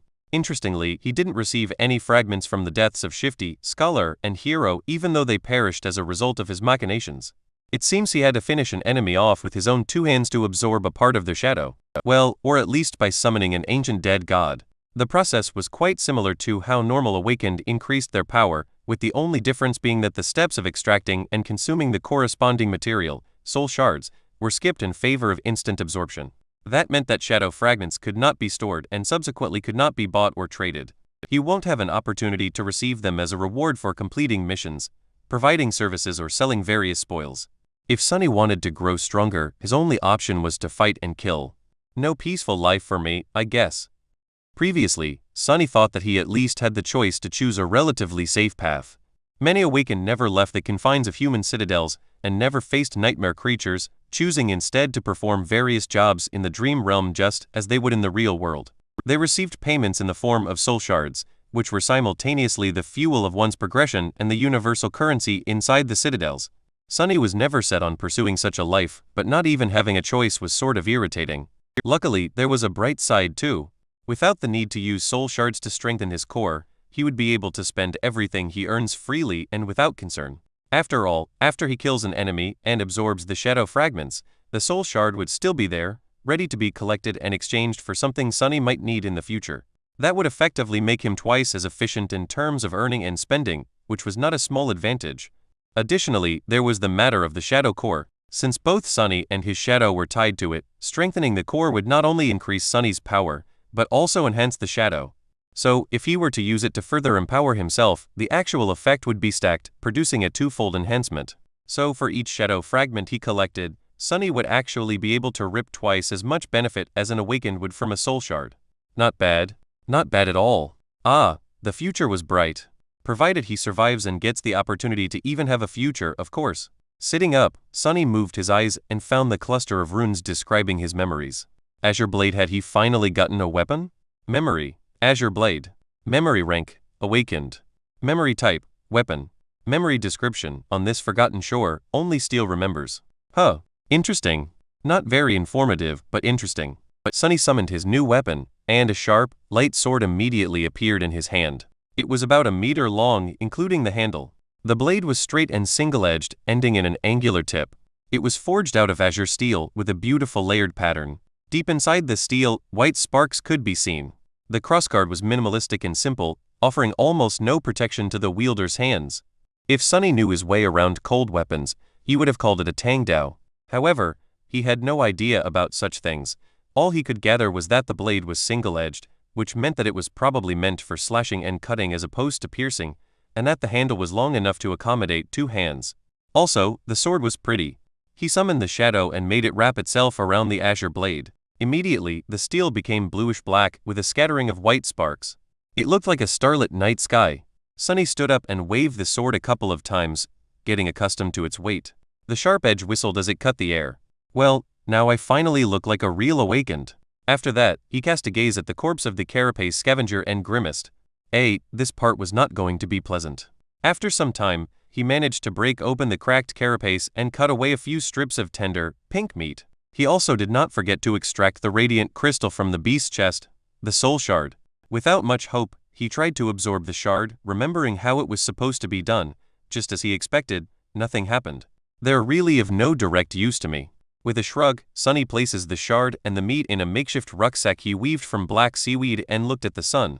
The day was still young. He still had a good chance of making it to the distant hill before the sea came back. However, his left leg was banged up in the fight with the scavenger beast, so walking wasn't as easy as it was before. He gritted his teeth and began limping. Hours passed. Due to his bruises and increased vigilance, Sunny's progress slowed down considerably. He was sweating and grinding his teeth, feeling pain with each step. What's worse, the further he reached into the labyrinth, the more confusing and entangled the paths became. Even with the shadow's help, he constantly had to backtrack and struggled to move in the right direction. Crap. If nothing changed, Sunny would not reach his goal, which meant that he'll be crushed to death by the returning sea. Not allowing himself to think about dying, Sunny tried to walk faster. However, he couldn't be too hasty. Making a wrong turn would have taken precious minutes away from him, so he had to choose the way carefully. Additionally, missing to notice another ambush could end his life directly. Curses! Just when he was beginning to feel desperate, his shadow suddenly saw something that momentarily sent Sunny into a stupor. Some distance further down the path, beyond a few turns, the corals widened, creating a small clearing. And in the middle of that clearing, someone was walking across the mud. The first thing Sunny saw was fair skin, a lot of skin. The tall, lithe girl was only dressed in a makeshift skirt and a crude brassiere, both made out of seaweed. However, it didn't seem to bother her. With a calm expression, she stopped and looked back. The wind was playing with her short silver hair. It was Nephi's, the changing star. In one hand, she was holding the end of a strange golden rope. And on the other end of the rope, Kasha, the blind girl, was carefully following behind. Chapter 35, A Shadow, a Star and an Oracle. Gray sky above, black mud below, an endless sea of crimson in between. On this dreamlike backdrop, two beautiful girls were walking across the labyrinth. One was delicate and fragile, with blonde hair and cerulean, aimless eyes. She was dressed in a simple tunic, with leather sandals on her feet and a cloak the color of sea waves draped around her shoulders. The other was tall and lithe. She had silky silver hair and clear, gray eyes. Her revealing clothes were crudely made out of black seaweed, leaving her fair skin and athletic build exposed. She was poised, alert, and barefoot. A golden rope connected two girls together. Wow! What a sight, Sunny thought. He suddenly regretted that he was not an artist. The picture just begged to be made into a painting. Wait, why am I thinking about that? People. I found people. His heart skipped a bit. If Nephi's and Kasha were here, then the orange light from before, most likely, had something to do with them. Which meant that they knew how to get to the tall hill. Which meant that Sunny didn't have to be crushed to death by the high tide. So what do I do now? He wasn't the best at ingratiating himself to other people. In fact, he was the polar opposite. People usually instinctively avoided him, and that was in normal circumstances. This time, however, he had spent a whole of 4 weeks making sure that everyone in the academy hated his guts. Good job, Sunny. Still, he was at least useful. In this situation, an additional body was already a great boon when facing hungry monsters. And he wasn't just anyone, his ability to scout ahead alone was worth a lot. Surely they'll understand that, right? With a heavy sigh, Sunny stepped into shadows and hurried to the clearing. He reached it in a minute or so, hiding and observing the two girls before making a final decision. Helping herself with the wooden staff, blind Kesha slowly approached the middle of the clearing and extended her hand, finding Nephi's and touching her on the shoulder. Why did you stop? Nephi supported the blind girl and glanced at the sky. It's getting late. An awkward pause hung between two girls. After some time, Kasha asked, so you think we should turn back? Nephi's blinked and cleared her throat. Yes. Sunny was a bit amused by their exchange. What is she, a strong silent type? Then he returned to his dilemma and grimaced. How do I approach them? Damn, why is this so hard? It's not like I'm trying to ask them out on a date. I mean, one of them, both of them? What am I thinking about? Just go and say hi. But then, if he suddenly appeared out of the shadows not at all like a creep, how high was the probability of them getting spooked and attacking him before noticing that he was not a monster? Wait, why would they arg? To hell with this. Deciding on the safest approach, Sunny commanded his shadow to abandon its hiding place and move to a spot where Nephi's could clearly see it. He could clearly sense the shadow rolling its eyes as it obeyed the order. As soon as the shadow started to move, Nephi suddenly snapped her hand sideways. Immediately, a long sword appeared in it, cutting the air as it assumed a defensive position. Before the shadow could even take 2 steps out of its hiding spot, it was already pierced by Changing Star's gray eyes. The shadow froze. It seemed a bit startled. Kasha took a step back. Neph? What is it? Nephi's didn't answer immediately, carefully observing the shadow. Then she simply said, There's a shadow. Kash's doll-like face paled. A shadow? Scavengers? The tall girl tilted her head a little. No. It's a human shadow. This was clearly not what Kasha expected to hear. With an expression of surprise, she asked, a human shadow? What is it doing? Nephise hesitated. After a while, she answered in a flat tone, it's waving at us. After a whole minute of silence, Kasha finally found the words to react. What? I said, it's waving, yes, I know. I mean, why is it doing that? Nephise opened her mouth, then closed it again. I don't know. Maybe it's a distraction to lure us into a trap. At this point, Sunny decided that it was time to talk. He inhaled deeply, then said in a friendly tone, actually, I just sent it ahead to make sure that you don't stab me with that sword before realizing that I'm human. Immediately, Nephise turned her head, pinpointing the exact location where Sunny was hiding in a blotch of shadows. Her sword slightly shifted, aiming at the new threat. If you're human, why are hiding in the shadows like a creep? Goddammit. I'm not a creep. Sunny shoked. But his flaw was merciless. He had to provide an answer, and a truthful one at that. I mean, you're changing star Nephise. To be honest, I'm a little afraid. Nephise did not answer. Because of her hard-to-read face, it was almost impossible to determine whether she believed him or not. However, he included her true name in his answer for a reason. If he was some monster pretending to be human, he wouldn't have known it. Luckily, Kasha was more expressive. Are you the boy who sat with me in the cafeteria? Sunny smiled. Meanwhile, Nephise glanced at the blind girl. Do you know him? Kasha nodded. I recognize his voice. His name is Sunless. He was in second to last place in the rankings, right above me. The tall girl frowned, as if trying to remember. Then she asked, the pervert? The smile disappeared from Sunny's face, replaced by exasperation. Oh, come on. Kasha hesitated and didn't answer. Hey, I'm not really a pervert, you know. I just said a few things. To a few girls. It was all a misunderstanding. Nephise was silent for a few seconds and then, finally, dismissed her sword.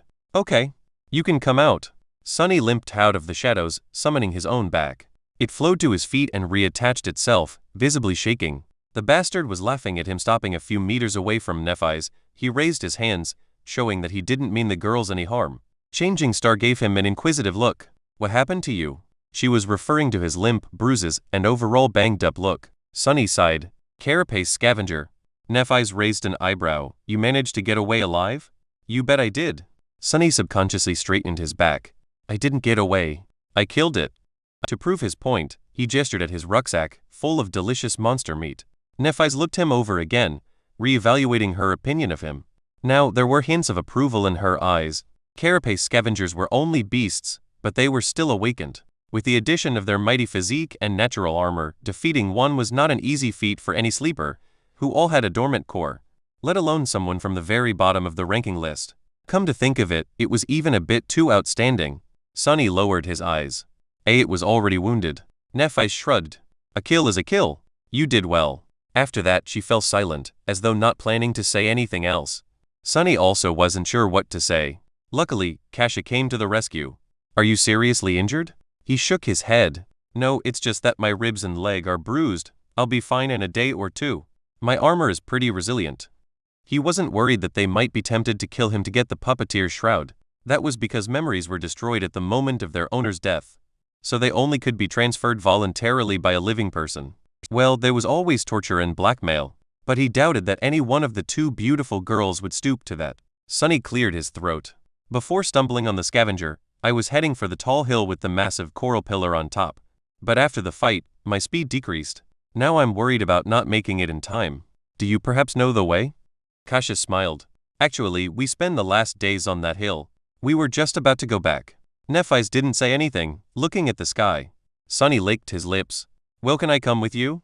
They're not going to say no, right? The blind girl turned her head to her companion, a clear question written on her face. Nephise lowered her eyes, staring at Sunny. After a while, she said, No what? Problem. No problem. What's wrong with you, princess? Can't you speak faster? Feeling his heart beating wildly in his chest, Sunny smiled. Well, alright. Chapter 36, Bonfire. The rest of the way to the tall hill did not take a lot of time. With Nephise leading the way, taking all the right turns at all the right places, there was no need to explore the labyrinth and backtrack after encountering a dead end. Additionally, there were no scavengers around. In fact, they could have moved ever quicker if not for Kasia, who walked slowly even with the help of her staff. Guided by the golden rope, she carefully explored the ground ahead before taking each step. The uneven paths of the Crimson Forest were not an ideal surface for a blind person to walk on. Sunny didn't say much, periodically casting an incredulous glance at the strange pair. No matter how he looked at it, Kasia seemed to be dead weight. Perhaps it was cruel to say, but in the merciless reality of the dream realm, misguided kindness was a sure way to end up dead. Before meeting and observing the girls, he still had hope that Kasia's terrible flaw hid an unexpected and powerful aspect. But from what he saw, it wasn't the case. If she couldn't even walk properly, what kind of power was there to hide? Nothing could outweigh the ruthless fact that the blind girl couldn't protect herself, and thus would only drag her companions down. One had to be a fool or not fond of living to allow that to happen. So which one of these descriptions suited Nephi's? Somehow he felt that neither did. The sunset was not far off when they reached the hill. After climbing it and approaching the massive growth of coral, Nephi's dismissed the golden rope and immediately summoned it again. This way, it was untied and appeared in her hands in a neat bundle. Ah, so it's a memory. Sunny wondered what qualities the magical rope had. Soon, his curiosity was satisfied. Right in front of his surprised eyes, the length of the rope suddenly began to increase. Soon, it was thrice as long as it was before. Nephi's calmly tied both ends of the rope into loops and then threw one of them into the air, accurately coiling it around a prominent protrusion near the top of the coral pillar. Then she tested if the rope would hold, swiftly climbed up and waved from above, giving Sunny the signal to follow. After hesitating for a second, Sunny approached the rope and grabbed it. He couldn't help thinking that this would be the perfect opportunity to cut his head off. With him helpless while climbing and Nephi standing on the top of the pillar, the vivid picture appeared in his mind. Stop being paranoid, Sunny thought, trying to calm himself down. It's not that he was sure of Changing Star's impeccable moral qualities. Instead, he was certain of one thing: if Nephi's really wanted to kill him, she wouldn't have needed to wait for an opportunity. She could have just cut him into ribbons whenever. Simultaneously scared and reassured by this though, Sunny nimbly climbed up and joined Nephi's at the top of the coral mound. He then turned around and watched curiously, wondering how Kasia was going to get to them. The blind girl dismissed the wooden staff and approached the rope. Then she caught it in a hand, traced it down to the loop at the end, and placed her foot inside. As soon as she was done, Nephi's grabbed the rope and started pulling, lifting Kasia little by little until she had reached the top. She only had to grab Nephi's hand and make a step to join them. Efficient. The coral mound was much larger than the circular stone platform of the giant knight's neck. In fact, it was almost like a small island.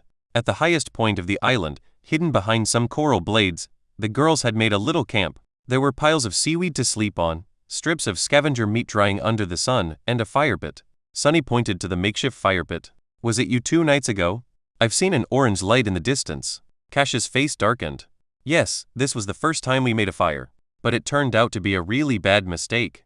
Nephi sighed. Sunny raised an eyebrow, surprised. Why? The blind girl touched her hair and turned her head to Nephi's. At night, any light will attract monsters. We were attacked by scavengers first. And then she paled and didn't finish. But she didn't have to. The memory of the colossal tentacle was still fresh in Sunny's mind. It seemed that he was lucky to meet these two when he had. If not, he was certainly going to make a fire tonight to roast some scavenger meat. I see. Nephi's looked at the sky and cleared her throat. It should be fine now. We still have time before the sun sets. After that, she got busy making the fire. Kasia simply sat on a pile of seaweed and waited. Not knowing what to do, Sunny lowered himself to the ground and let his tired, bruised body rest. After a while, he said, I have fresh meat in my rucksack. Do you have water? Kasia smiled. Yes. After that, she extended an arm to him. A second later, a beautiful bottle made of patterned blue glass appeared in her hand. That's a memory I have. It's always full. Sunny took the glass bottle and looked at it with envy. An endless supply of water, huh? Sure beats my super loud bell. Thank you. He brought the bottle to his lips and greedily drank the cool, delicious water. Indeed, no matter how much he drank, the amount of water inside did not seem to decrease. Is it really endless? Kasia touched her hair again. Not really. If you turn it upside down and let the water flow, it will stop in half an hour or so. But then it will be full again pretty soon. At that time, Nephi's was already done making the fire. Without looking up, she took Sunny's rucksack and opened it. Immediately, the soul shard rolled out. The tall girl looked at it, then at Sunny. Then she put the shard back in and pulled out the meat. Sunny became tense, preparing a misleading answer. but Nephi's did not ask. So, he pretended like nothing had happened and continued his conversation with Kesha. It's still a great memory. Getting drinkable water is not an easy task. Kesha nodded and smiled, pleased by his words. Soon, the rich smell of roasting meat permeated the air. At the same time, the sun was beginning to approach the horizon. A loud rumble came from somewhere beneath, and first traces of the black water began to appear between crimson walls of the labyrinth. Sunny looked east, where the skies were already growing dark. Then he uncomfortably shifted. Do scavengers come all the way up here? Nephi's turned the meat and nodded. Yes, but only at night. In the day, most of them seem to disappear. Sunny grinned, having an idea of why there weren't a lot of monsters in the labyrinth in the day. That's because they all gather near the place I had been spending my time recently. You should have seen it, the tall cliff to the west of here. Well, it's actually a statue. Kesha opened her eyes wide. A statue? But for you to survive, it should be. Yes, it's a giant statue of a knight, at least 200 meters tall. He is missing his head, so I hid on top of the neck. Anyway, the day we were sent here, 2 sea creatures fought each other near that statue. When the water receded, I saw an enormous carcass lying there, with hundreds of scavengers slowly tearing it apart. Nephi's nodded. That would explain the lack of nightmare creature in the day.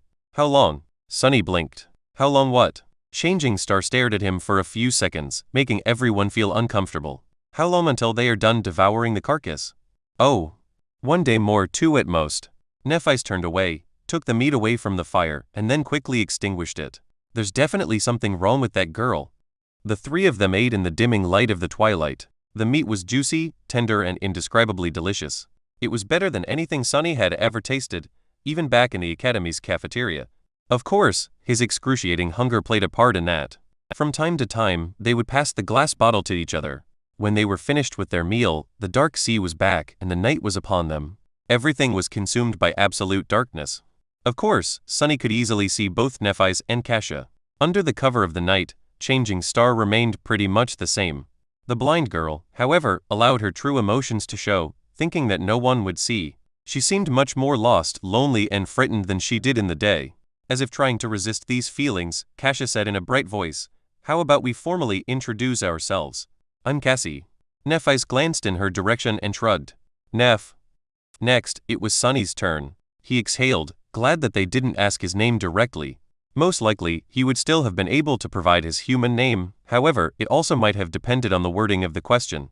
Relieved, he smiled and answered, "I'm Sunless. But you can call me Sunny." Chapter 37. Getting to know each other. Sunny was slowly growing fond of having conversations in the dark. Without the burden of light, people were more relaxed and honest. It reminded him of the frequent blackouts that used to sweep through the city when he was a little kid. His family had no choice but to huddle together and spend a few hours doing nothing but talking to each other. Now, these dark hours had become some of his most precious memories. He was silent for a few moments and then said, "Since we're going to be depending on each other, should we share what abilities and memories we have at our disposal?" This was a logical suggestion. If they were going to fight side by side, knowing each other's strengths was more or less vital. Still, he noticed Nephi's glancing in his direction with a guarded look on her face. Luckily, he was obscured by darkness. "I'll start," Sunny said, both to show his sincerity and to reveal information about himself in a controlled manner. If he took the initiative to talk, he still had to tell the truth, but how much and to what extent was still for him to decide. If they were to ask and he had to answer, however, things would become unpredictable. "My attributes give me an affinity to shadows. I also have a slight affiliation to divinity. Lastly, I am prone to finding myself in unlikely situations." Cassie listened carefully and then lowered her head, as though embarrassed. He is telling the truth. Not that we doubted your honesty. Why not? I spent so much time earning the reputation of a pathological liar. Sunny cleared his throat and smiled, hiding his nervousness. Really? That's good to know. But why are you so sure that I am being honest? The blind girl shifted a little. Oh, that's my ability. I can see people's attributes. Sometimes, I also receive, visions. They can be about the future or the past. I mean, that's what I think. It only happened a couple of times. Sunny swallowed, but then relaxed. So she is an oracle of sorts. Luckily, her insight is limited to attributes, otherwise I'd be in real trouble. Still, I'll have to be careful around her. He finally realized how the blind girl had known about his birthday. The question was whether she had seen it in a vision of the future or in a vision of the past. If it was the former, was it safe to assume that he would certainly be able to celebrate at least one more birthday? Or did knowing the future actually affected and changed it? For example, after learning that he was definitely going to survive, Sunny might have naturally relaxed and lowered his guard. Then he would die as the result of it. It surely seemed possible, right? That's assuming that the future could be changed. But maybe it wasn't. Then, feeling his head hurting, Sunny decided to avoid this line of thought for now. Instead, he hid his inner turmoil and said in a friendly tone, "That's a good ability. Speaking of abilities, you have already seen mine. My shadow can move independently and explore. It can't affect the material world, but we share sight and hearing. That way, I can spot danger before encountering it.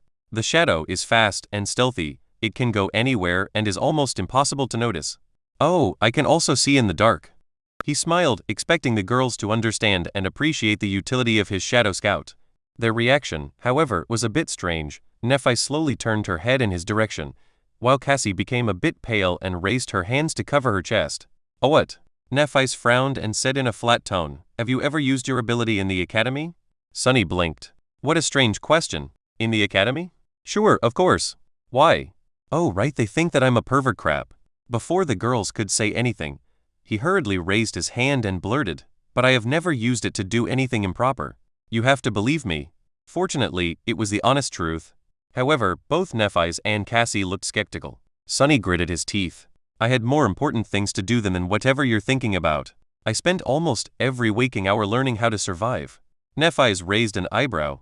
"I haven't seen you in class even once." Sunny chuckled. "Of course you didn't. While you were busy wiping the floor with other sleepers, I was studying wilderness survival." It was Changing Star's turn to blink. "Wilderness what? There is such a course?"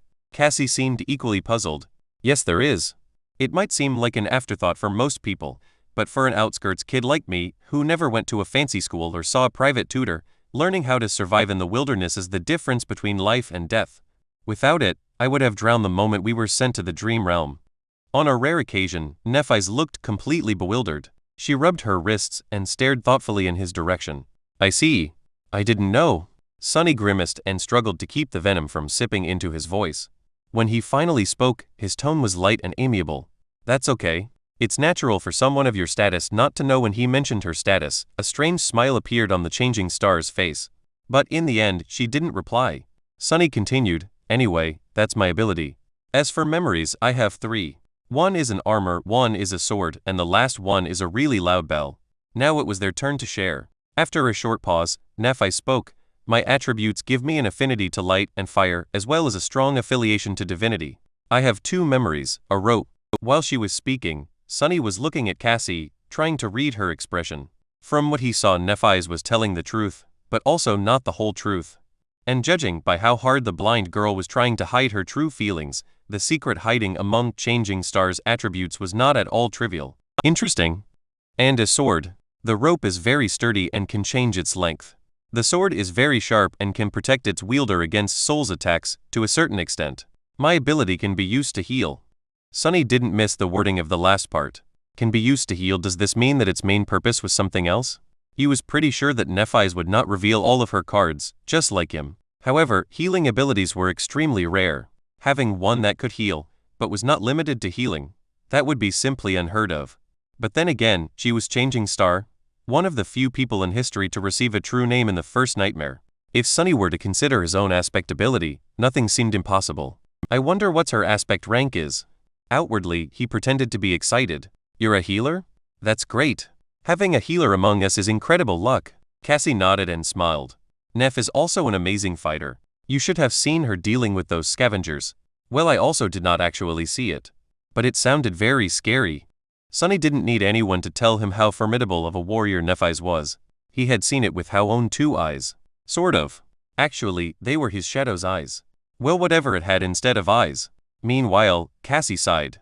"It's my turn? My attributes are nothing special. I guess I have an affinity to revelations and fate. My ability is like I told you before. It's not very useful.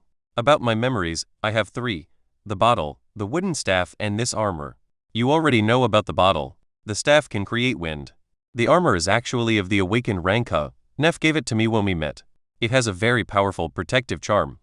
So she's not only carrying Cassie on her back, she even gave away her only clothes? An awakened rank armor, at that? What is Nephi's thinking about? The blind girl turned away and added after a while, I used to be a pretty decent fencer before. Now I can't really fight. The last two sentences were obviously related to her flaw. Sunny and Nephi's, however, both chose to keep theirs secret.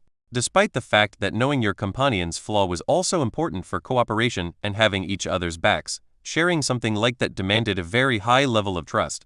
Right now, there was no trust between them. And even if there was, Sunny did not plan to ever share his flaw with anyone. Nephi's too seemed to have a lot of secrets. After a while, he said, "Good. That's good. I think we have enough tools to survive, provided we use them right. I guess it's time to sleep." In the darkness, Nephi's tilted her head, listening to his words with a distant look. "All right. I'll take watch first." Sunny decided to be helpful and said, "Actually, my shadow doesn't sleep. It can wake us up if something happens." Changing Star slowly smiled. "I'll take watch first." Feeling a bit of coldness in her voice, Sunny sighed and shrugged. "Suit yourself. What are you going to watch?" "Huh. You can't even see anything." "Whatever. Just don't blame me when something giant swallows us in the middle of the night." Then he suddenly shuddered. "Wait, that was not a death flag, right?" "Right, of course not." "No way." Chapter 38. Questions in the Dark. Sleep was avoiding Sunny. For a while, he sat silently in the darkness, listening to the calming rumbling of the waves. In this rare moment of respite, memories of the past few days came flooding into his mind. However, he was too tired to seriously think about anything. He was warm, full, and relatively safe. For now, that was more than enough. Soon, the rhythm of Kash's breathing changed, indicating that she fell asleep. Nephi's was guarding the camp, motionless and, as always, a bit distant. With her silver hair and fair skin, she looked like an alabaster statue. Sunny sighed. He struggled for a bit, and then said quietly, "Hey, can I ask you a question?" Nephi's glanced at him and shrugged. The lack of an audible response clearly indicated that she remembered about his ability to see in the dark. "Sure. Would it be too personal?" Sunny hesitated. "I thought you legacies come into the spell with a whole inherited arsenal of memories. I mean, that's supposed to be your main advantage. How come you only had 3? Nephi's was silent for a few moments. "Actually, I only had 2. The rope came from Cassie." He raised an eyebrow. "Oh, I see." Realizing that her answer wasn't really an answer, Nephi's thought for a while and added, "We lost most of our memories when my father passed away. The ones that remained were sold one by one over the years to keep the family afloat. This sword and armor came from my first nightmare." So that's how it was. Sunny realized that the fall of the immortal Flame clan might have been more thorough than he had thought. Still, something about it didn't make sense. Surely, with your clan's reputation and standing, there were other ways to make money. Without any strong reaction, Nephi simply said, "There were other reasons." Then she unexpectedly turned her head in his direction. "Can I ask you a question in return?" Sunny swallowed. "Yeah, go ahead." Nephi's tilted her head. "How did you know that I'm a legacy?" "What? That's it?" "Simple. I heard Castor mention it. He was scolding other sleepers to make them treat you with respect." She gave him a nod and turned away. What thoughts were hidden behind her calm gray eyes, Sunny did not know. Some time had passed before he gathered enough courage to ask the question that he really wanted to ask. Before doing it, though, he made sure that Cassie was sound asleep and lowered his voice. "Can I ask another question?" Without getting a negative response, he continued, "Why are you burdening yourself with her?" A corner of Changing Star's mouth curled up slightly. "Why? Wouldn't you?" Sunny gritted his teeth, feeling the flaw pushing the truthful answer out of his mouth. "No." To be honest, he wanted to believe to the last moment that the answer would be yes. But one of the things he had lost after the nightmare was the ability to lie to himself. Truth was merciless. It's not that Sunny did not pity the blind girl or didn't want to help her. It's just that he knew with certainty that it was simply not something he could do. He was barely able to save himself, let alone carry a helpless person across the dream realm. If he tried, they would just die together. Still, he couldn't help but be a little disappointed in himself. Nephi's, however, did not seem to judge him. She showed no reaction at all. After a few moments, she simply said, "Because I want to." "Because she wants to?" That was not the response Sunny expected to hear. He was pretty sure that she would either lecture him about virtue and compassion or disclose some obscure way to make Cassie's seemingly weak ability incredibly useful. However, she did neither. Nephi's expected him to believe that she was putting her life in danger, to the point of sacrificing an awakened armor-type memory, because that was something she simply wanted to do. Ridiculous. At first, he dismissed her response as a non-answer. But the more he thought about it, the more disturbed he felt. Because, maybe, it was actually the truth. Due to the circumstances of his life, Sunny had never really done things because he wanted to. Most of the time, he was doing them because he needed to. It was never a question of want, it was always a question of must. For him, this was a basic rule of life. But was it really? Or was it just a matter of perspective? Nephise had certain advantages in her upbringing, but they weren't as ample as he had imagined. She had no wealth and no arsenal of relics to empower her. However, she did have a mentality that was different from Sunny's. It wasn't impossible for her to have the audacity to disregard need in favor of something as frivolous as desire, and do things that a normal person like Sunny would never do, like helping a blind girl simply because that was what Nephise wanted to do. Perhaps that mentality was the greatest advantage of all. Perhaps that was the real barrier that separated legacies from the rest of them. That was a lot to think about. However, before Sunny could gather his thoughts, Nephise suddenly spoke again. My turn. Does she mean it's her turn to ask a question? Indeed, that was what she meant. Changing Star once again turned to Sunny and, after a long pause, suddenly asked, Do you know the legend of Odysseus? A what who? What sort of a weird question is that? Bewildered, Sunny shook his head. Then, remembering that she couldn't see him, he said, No. Nephise sighed and turned away. A few moments later, she softly said, Odysseus was a hero in an ancient war. In the legends, some humans back then had powers akin to the awakened. Achilles with an aspect of indestructible body, Diomedes that was so ferocious even the god of war was wary of him, Ajax who was as strong as a giant. Odysseus was not the strongest and not the bravest. However, he was the most cunning. Sunny blinked, staring at the silver-haired girl. What? Where did this come from? Why is she suddenly so eloquent? Meanwhile, Nephise continued. In the end, Odysseus's cunning ended the war and he prepared to sail home. However, the gods cursed him to endlessly wander the seas, never to return. Over the years, he survived one horror after another and lost all of his companions. Then, shipwrecked, he found himself on an island where the beautiful fairy, Calypso, lived. Changing Star's ethereal, strangely wistful voice resounded in the darkness, creating an enthralling atmosphere. Sunny couldn't help but listen with the utmost attention. Calypso fell in love with Odysseus and invited him to her palace. For many years, they lived together in harmony. The island was like a paradise, filled with all kinds of wonders, delicacies and delights. As long as loving Calypso was by his side, Odysseus was even immortal. But the longer he stayed, the more time he spent sitting on the shore, looking at the sea with bleak eyes. Nephise smiled. In the end, Odysseus built a makeshift boat and abandoned the island, leaving all its delights, the beautiful fairy, and even his immortality behind. So, my question is, why did he leave? Sunny blinked. What kind of a mind game was that? He even considered that Nephise was mocking him, but it didn't seem to be the case. It looked like she was sincerely interested in the answer. Weirdo. He thought for a bit, and then said without too much conviction, maybe it was because he was far away from home. A fleeting smile appeared on Nephise's face. Far away from home. Alright. After that, she turned away and lowered her head, becoming like a statue again. It seemed like their conversation was over. Grumbling internally, Sunny lay down and tried to fall asleep. However, the image of bleak-eyed Odysseus kept appearing in his mind. After a while, he whispered, Well, did he make it back home? Soon, Nephise replied. Yes. He returned to his wife and son and they lived happily ever after. Satisfied, Sunny smiled and turned on his side. When he was already half asleep, he heard Changing Star's quiet voice once again. This time, it was barely audible and aimless, as though not directed at anyone. Odysseus was the first human to break the will of gods. In the morning, Sunny and Nephise were the first to get up. While the sun was rising and the sea was retreating, they made a fire and began preparing a simple breakfast. With Cassius still asleep, they did not talk to each other much. It was like the last night's conversation did not happen. However, after some time, they somehow ended up discussing the plan for the next few days. Nephise had some ideas.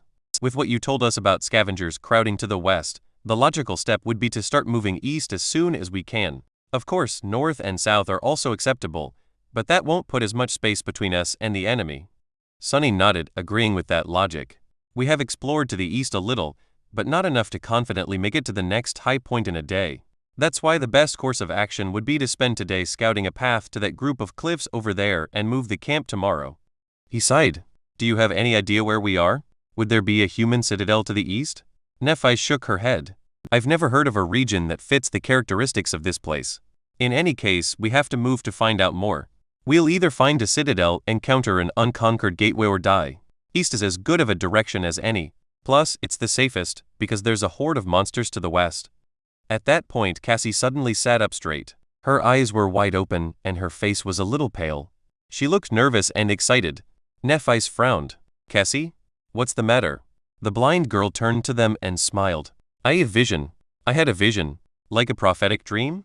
Sunny thought, trying to come to terms with this new reality of someone being able to see the future. Or the past. Meanwhile, Changing Star stretched her hand as though prepared to summon her sword. Are we in danger? Cassie energetically shook her head. No, it's not that. I saw a castle full of people. She smiled and pointed with her finger. I don't know how far it is, but I'm sure that it's in that direction. Sunny and Nephi's looked at each other, not knowing whether to be glad or petrified. Cassie's small, delicate finger was confidently pointing west. Chapter 39. Journey to the West. In the ensuing silence, the smile slowly disappeared from Cassie's face, replaced by confusion. Feeling the sudden tension, she asked, "Oh, what's wrong?" Sunny sighed. No, nothing is wrong. It's just that direction is the one we wanted to avoid. After some thought, he added, that's where I came from yesterday. There's a lot of scavengers down there. The blind girl's face fell. Oh. Nephi's, who was quietly listening to them, gave him an indecipherable look and finally spoke. Tell us more about the castle. A shadow of the previous excitement returned to Cassie's eyes. With a serious nod, she began describing her vision. I dreamt of a vast, ruined city built of weathered stone. It was surrounded by tall, impregnable walls. Various monsters were wandering its narrow streets. In the center of the city, there was a hill, and on that hill stood a magnificent castle. She smiled. But there were no monsters in the castle. Instead, it was full of people. I'm sure that they were awakened. Some were guarding the walls, some were going about their lives without a care in the world. There was food, safety, and laughter. Well, that sounds great. If this castle really existed, then all of their problems would be solved. Sunny cleared his throat. Did you see anything else? Cassie frowned, trying to remember. Then her face cleared. Yes. I saw Sunny leading me through the gates of the castle. That means we will make it. A brilliant smile appeared on her doll-like face, beaming with so much joy that Sunny couldn't help but curl his lips. Inwardly, however, he was stuck on a certain detail of Cassie's vision. It was that, when talking about reaching the castle, the blind girl only mentioned the two of them. Was there some meaning behind it? Sunny turned his head a little and secretly glanced at Nephi's, trying to discern if she had picked up on that little discrepancy too. Changing Star, however, was as enigmatic as ever. Without showing much emotion, she thought for a while, and then slowly nodded. Okay. Then we will go west. While the sea was still retreating, they had their breakfast and then spent some time planning for the journey and preparing to abandon the temporary camp. In the process, Sunny had a chance to get to know the girls a little better. It was then that he came to a sudden realization, which almost made his head explode from bafflement. That mind-blowing realization had to do with Nephi's. Back when they first met in front of the academy's gates, Sunny had formed a certain impression of the confident, distant girl. Later, her behavior and the different revelations about Changing Star's past only served to reinforce that impression. Nephi seemed to exist a bit apart from the world. She was mysterious, aloof, and rather cool. Her taciturn character and strange speech patterns made people interacting with her feel unnerved and rattled, often revealing more than they had been planning to. The less she talked, the more she seemed to know. That silent, indifferent confidence was arresting and sometimes even oppressive. However, that impression turned out to be completely wrong. The actual truth behind the matter had nothing to do with being cool and aloof. After talking to her a bit more and observing their interactions with Cassie, Sunny almost fainted when he realized that Nephi's was simply an incredibly, ridiculously painfully awkward person. It was as though she had no idea how to talk to people. Every time she tried to convey something, she would either use the wrong words or stumble in the middle of the sentence and fall silent. Her tone never matched what she was trying to say. Often, she would forget to put correct intonations in her speech, making questions sound like statements or vice versa. Added to that was the fact that, like many introverted people, Nephi's was not in a habit of openly showing her emotions. It's not that she didn't have feelings, it's just that she was really bad at emoting them. As a result, her face always looked cold and neutral. That's why most of the time she simply chose to talk as little as possible or not to talk at all. All of that added up together, then multiplied by her general weirdness, was ultimately responsible for creating the false image of a mysterious, unapproachable ice princess, when in fact she was just shy and completely inept in communicating with people. After coming to that realization, Sunny tried with all his might, but still failed to stop himself from staring at Nephi's with wide eyes. He just barely managed to not let his jaw hang open. What the hell? That's not in line with how a protagonist should be. In his mind, Nephi's had definitely been the type of person to be the main character of any event. At the center stage, there were always confident, strong people like Kerr and Castor. People like himself and Cassie, on the other hand, were relegated to exist far away in the background. Now, however, no, that line of thought was also wrong. The fact that Changing Star had problems with expressing herself and lacked social skills did not mean that she was not strong. In fact, it might have meant the opposite. She still achieved everything that she had achieved, but with the added layer of adversity. She was still dangerous. At that moment, Nephi finally noticed that Sunny was staring at her. She looked at him and, after a long pause, asked in an emotionless tone, "What?" He blinked, extricating himself from this sudden flood of thoughts, and cleared his throat. "Oh, nothing. I was just going to ask when are we setting off." Nephi appeared to be thinking. After a while, she turned away and said, "Soon. You really can't manage more than one word, can you?" Utterly bewildered, Sunny hid his emotions and smiled. "Ah. All right then." In the gray light of morning, they abandoned the tall hill and ventured west, retracing their steps from yesterday. Knowing the path, the small party made quick progress. Nephi was walking in front, her sword arm ready to strike at any moment. A bit behind her was Sunny. This time, the responsibility of holding the golden rope and guiding Cassie along was entrusted to him. Of course, the actual person creature? Leading them was his shadow. It scouted ahead, carefully observing the labyrinth for signs of danger. The labyrinth was just as it was before, confusing and seemingly endless. Crimson blades of coral protruded from the black mud, creating a vast, tangled forest. However, today something about it felt different. It wasn't long before the shadow stumbled onto a mass of hulking, hungry scavengers. Chapter 40, Weak Point. "Halt!" Sunny whispered, observing the group of scavengers through his shadow.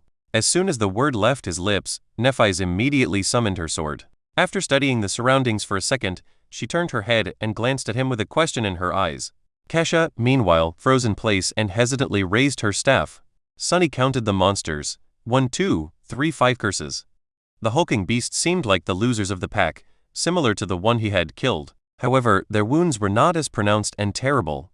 Each of them was much more of a threat than the mangled one from before, and there were half a dozen of them at least. "There are scavengers on the path ahead, 6 of them. They're slowly moving in our direction." Nephi cast a gaze forward. There was a calculating look on her face. "They're done with the carcass?" Sunny thought for a moment and then shook his head. "No, I don't think so. But maybe there's not enough meat for everyone anymore, so some stragglers had no choice but to leave with an empty stomach." Nephi nodded and gestured to a nearby branching path. "We'll circle around them." The 3 sleepers hastily moved forward and changed paths, giving a wide berth to the group of monsters. Tense and grim, they continued walking, trying to stay on course and not get lost in the labyrinth. However, in the next hour, they had to turn in a random direction again and again, avoiding other scavengers. The distance between them and the giant statue was not shortening at all. At some point, they were catching their breath near one of the numerous dead ends of the Crimson Labyrinth.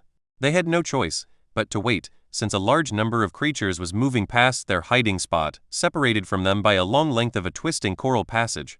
Sunny sighed and shook his head. "We can't go on like that. At this rate, we'll never make it to safety before sunset." Cassie was the first one to react. Maybe we should turn back?" That was a reasonable suggestion. However, Sunny felt reluctant to agree. Nephi shared his thoughts. With a blank expression, she said, "It will only get harder tomorrow." She was right. By tomorrow, there would be even more scavengers flooding the labyrinth. Then what should we do? Changing Star tilted her head, thinking. After a while, she turned to Sunny. "Fight. Fight? Fight against dozens of those monstrosities?" Was she crazy? Sunny tried to hide his derision as he spoke. "I know that you are skilled with the sword, but have you forgotten that each of those things is a whole rank above us? We won't survive in a fight against many." Nephi nodded. "We avoid large groups. Cut down smaller ones." After a moment, she added, "If there's 1 or 2 of them, there's a chance." Sunny wanted to retort, but couldn't find a good reason. In the end, he gave up. "Fine." Nephi stared at him for a while. Then she suddenly asked, "Have you studied the corpse of the scavenger you had killed? What was that supposed to mean?" A bit surprised, Sunny shook his head. "No. He was too busy being in pain and trying to make it to safety before the sea returned. And why would he study a corpse?" "Wait. I think Teacher Julius mentioned something." After a short pause, Nephi spoke. "Scavengers have 3 weak points on their bodies. The first one is obvious. It's their joints. Anything that has to be flexible can't be too rigid, so there's gaps in the armor above the joints. By targeting the joints, you can diminish their mobility and attack capacity. Also, by studying a dead monster, one could better understand their strengths and vulnerabilities. This idea was so obvious that Sunny admonished himself for not realizing sooner. Meanwhile, Nephi's continued. The second one is the same. It's where their torso connects to the carapace. If you manage to accurately hit that spot, you can heavily injure a scavenger and deal serious damage to its body. However, unless you succeed in severing its spine, the wound won't be fatal. It'll still be able to fight for a while. Sunny couldn't help but notice that Changing Star's awkwardness seemed to disappear whenever she talked about things that she felt confident about, like ancient heroes. Or killing things. Curious. The last weak point is on their back, approximately at the level where the eyes are. There's a slightly concave, discolored cavity in their armor. It is where several armor plates connect. The chitin there is comparatively thin. If you can pierce through it, you can destroy the brain directly. That will be a killing blow. That is good to know. However, that weak point was too high to be hit by a human. After all, scavengers were more than 2 meters tall. As though reading his thoughts, Nephi's added, that weak point is very hard to target. Circling around a scavenger is almost impossible due to their size, speed, and the attack range of their pincers. She looked at him and calmly said, if we stumble on a single scavenger, I'll be the bait. My task will be to make it turn around and then restrain it, exposing the third weak point. Your task will be to kill it. Sunny gulped. What if there's 2 of them? As usual, Nephi's paused before answering. Don't die. It wasn't long before they were left with no choice but to attempt to fight against a scavenger. Behind them, there was a long stretch of the labyrinth with no suitable branching paths for them to turn onto. Ahead of them, there was a small clearing with only one other passage leading out of it. Not far into that passage, a massive scavenger was moving slowly in their direction. Sunny quickly described the situation and waited for Changing Star's feedback. Without much delay, she gave him a nod. We fight in the clearing. After that, Nephi's gently guided Cassie to the wall of the labyrinth and helped her find a place to sit. Wait here. We'll be back. After some thought, she added, soon. As Nephi's moved to walk away, Cassie grabbed her hand. Her face was pale and tense. Neph, you be careful, okay? Nephi's blinked and tilted her head a little. Then she smiled. Sure. With that, she and Sunny hastily headed for the clearing. By the time they got there, the scavenger was seconds from appearing. Sunny's shadow flew out of the passage and reattached itself to his feet. Without having to discuss things with Nephi's, he quickly hid in the shadows and waited there, hoping for a chance to attack. Nephi's, on the other hand, strolled to the center of the clearing and calmly stood there, her shoulders relaxed and her back straight. An elegant longsword appeared in her hands, carelessly pointed to the ground. Not knowing what else to do, Sunny silently repeated her words, don't die. A second later, the scavenger walked into the clearing. When his tiny eyes spotted Nephi's, an evil light ignited in them. Without wasting even a second, the massive monster screeched and rushed forward to attack. Its huge pincer shot forward with terrifying speed, tearing the air in its path. Nephi swiftly sidestepped, dodging the pincer, then leaped backward, removing herself from the path of the rushing monster. Simultaneously, her sword flashed in the air, cutting deep into the joint of one of the scavenger's front legs. Azure blood spattered on the ground. Of course, this small wound was too insignificant to slow the scavenger down. With surprising agility, it twisted and delivered a crushing sideways swipe. Nephi's, who just barely landed on her feet, had no choice but to deflect the blow with her sword. She managed to disperse most of the impact by holding the blade at the right angle, but the remaining force was still enough to throw her off balance. At that moment, the second pincer came down. Instead of trying to regain her equilibrium, Changing Star went with the fall and somersaulted over one hand, ending up distancing herself from the monster a bit. Her sword lashed out again. The follow-up attack followed almost immediately. However, Sunny did not care about the details anymore. The only thing he cared about was that, through this risky series of dodges and leaps, Nephi's had managed to circle to the opposite side of the clearing, forcing the scavenger to turn its back to the shadow in which he hid. It's now or never. Gritting his teeth, Sunny lunged forward. Before Changing Star finished her last dodge before the scavenger's pincer crashed on her from above before Sunny had time to become scared, he closed the distance between himself and the monster and jumped with all his might, landing on top of its carapace. Then, he used all of his weight to thrust a hand forward. Azure blade shimmered into existence in his grip and was immediately swallowed by the shadow. A breath later, the dark blade hit precisely into the concave, discolorated cavity in the scavenger's armor. With a crack, the chitin broke, allowing the tip of the sword to sink deep into the scavenger's body. The monster shuddered and then heavily fell to the ground. Sunny was thrown from its carapace, landing in the mud with a roll. That easy? It was already over. As though to answer him, the spell's voice resounded in the air. You have slain an awakened beast, Carapace Scavenger. Your shadow grows stronger. Chapter 41. Strength in Numbers. Sunny was sprawled in the mud, looking at the sky. He didn't even have to catch his breath since the whole fight took less than 10 seconds from start to finish. No one was dead, wounded, or even bruised, well, with the exception of the scavenger. It was completely out of his expectations. He glanced at the monster's corpse to make sure that it was actually dead, then summoned the runes and took a look at the number of shadow fragments in his possession. Shadow fragments, 16/1000. It was actually true. The mighty awakened beast perished just like that. And although Nephi's did most of the work, he was the one to deal the killing blow. Why can't it always be so easy? Sunny got back on his feet and dismissed the azure blade. Then, he remembered the words Master Jet had once told him, no one can survive in the dream realm alone. Back then, he noted her advice, but didn't really believe it. After all, he had always strived to be self-sufficient, not allowing himself to depend on anyone. In Sunny's mind, this was the true meaning of strength. However, now he was beginning to suspect that this logic was flawed. Indeed, having someone to share your burdens meant the difference between heaven and hell here in the dream realm. If he was alone, fighting against a single scavenger might have been the end of him. Similarly, even though Nephi's was far more skilled than Sunny, it would have been extremely hard for her to defeat the armored monster alone, being that its weakest point was out of her reach. But together they had accomplished it with relative ease. The whole was greater than the sum of the parts. In other words, there was strength in numbers that surpassed individual power. In that sense, being able to depend on a group was not a sign of weakness, but, on the contrary, an important facet of personal strength. Lone wolves would always be at a disadvantage. That was another lesson to learn. It's not like I had much of a choice. He walked over to Nephi's and checked if she was okay. Apart from slight damage to her makeshift seaweed clothes, everything seemed to be all right. She glanced at Sunny. Memory? He shook his head. Nephi sighed. It seemed that she was a bit impatient to get herself a suit of armor of her own. If Sunny was a gentleman, he would have suggested to loan her the puppeteer's shroud for a while, but alas, he wasn't. That armor was extremely valuable and had cost him a lot. Plus, unlike Changing Star, the picture of Sunny wearing nothing but a seaweed loincloth would have been more disturbing than aesthetically pleasing. So, he said nothing. Meanwhile, Nephi's headed for the dead scavenger and said without turning her head, "Bring Cassie." With a sigh, Sunny turned around and left the clearing.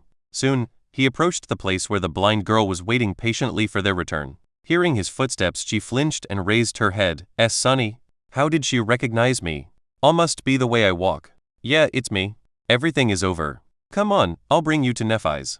Using the wooden staff, Cassie stood up and turned to him. Are you guys alright? Sunny smiled. Of course. We dispatched that critter in no time. Didn't even get a scratch. Cassie smiled with visible relief. Good, that's good. Oh, right, the rope. Sunny took the rope and guided the blind girl back to the clearing. On the way, he felt a bit weird. With the delicate girl walking behind him, he couldn't help but think of his little sister. As a toddler, she used to follow him around too, as though they were glued together. As the familiar pain stabbed him in the heart, Sunny gritted his teeth and tried to think about something else. It was all in the past anyway. Back in the clearing, Nephi's was done breaking apart the scavenger's carapace. The shimmering soul shard was already in her hand. Without saying anything, she tossed it to Sunny. He caught the crystal and looked at her with surprise. Why are you giving it to me? Nephi's blinked and stayed quiet for a few seconds. Then she said as a matter of fact, I don't have pockets. Oh, still a bit bewildered, Sunny put the soul shard into his rucksack. But why wouldn't she just absorb it? He opened his mouth to ask the question, but she seemed to realize something and added, We'll divide the spoils later. Ah. Alright. Nephi's, meanwhile, turned to Cassie and said after some deliberation, I was careful. Then she smiled. Your shadow grows stronger. Your shadow grows stronger. Your shadow grows stronger. Sunny was feeling somewhere in between of being ecstatic and peeved. Throughout the day, they managed to kill 3 more scavengers, each time with not much risk to anyone except for Nephi's. The process was largely the same. After discovering the monster, he would hide in the shadows, while Nephi's would act as bait. Then, when the time was right, Sunny would stealthily approach and finish the fight with a precise strike of the azure blade. He was wondering if that was what being in the main hero's party felt like. To anyone else, maybe with the exception of Castor, dancing around a deadly awakened beast would have been a tall task, most likely ending with the dancer's death. Nephi's, however, had managed to do it over and over again seemingly without too much strain.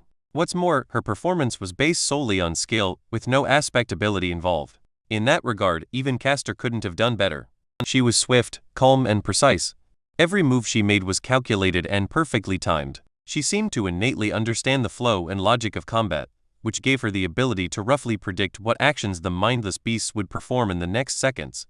Then it was just the question of physical prowess to evade, and even manipulate them to a certain degree. Sunny had always known that skill and experience were more important than raw power, but by watching Nephi's, he vividly understood just how vast the difference between them was. Even though his divine aspect allowed Sunny to exert more strength and speed than Changing Star in an actual fight, he would never stand a chance. Of course, he was also an important part of every encounter. His role as the finisher was not trivial, and not just anybody would have been able to accomplish 4 kills with 4 strikes. Even though Sunny was not taught any elaborate techniques, he was still a somewhat experienced fighter. He had good physical coordination, combat intuition, and, most importantly, a cool-headed mentality. Not to mention the fact that they were only able to ambush the scavengers so effectively due to his shadow scouting them out in advance. All in all, it was an almost equal cooperation. Still, watching Nephi's fight was nothing short of sobering. Trying not to get too dejected, Sunny summoned the runes. Shadow Fragments, 22/1000. 8 fragments today. Pretty excellent. Currently, they were waiting on the edge of the labyrinth path leading directly to the giant statue of the Headless Knight. There was a group of scavengers between them and the statue moving past without any haste. The sunset was near, but they still had time. Slowly minutes flowed by. At some point, Nephi's gave the command to move.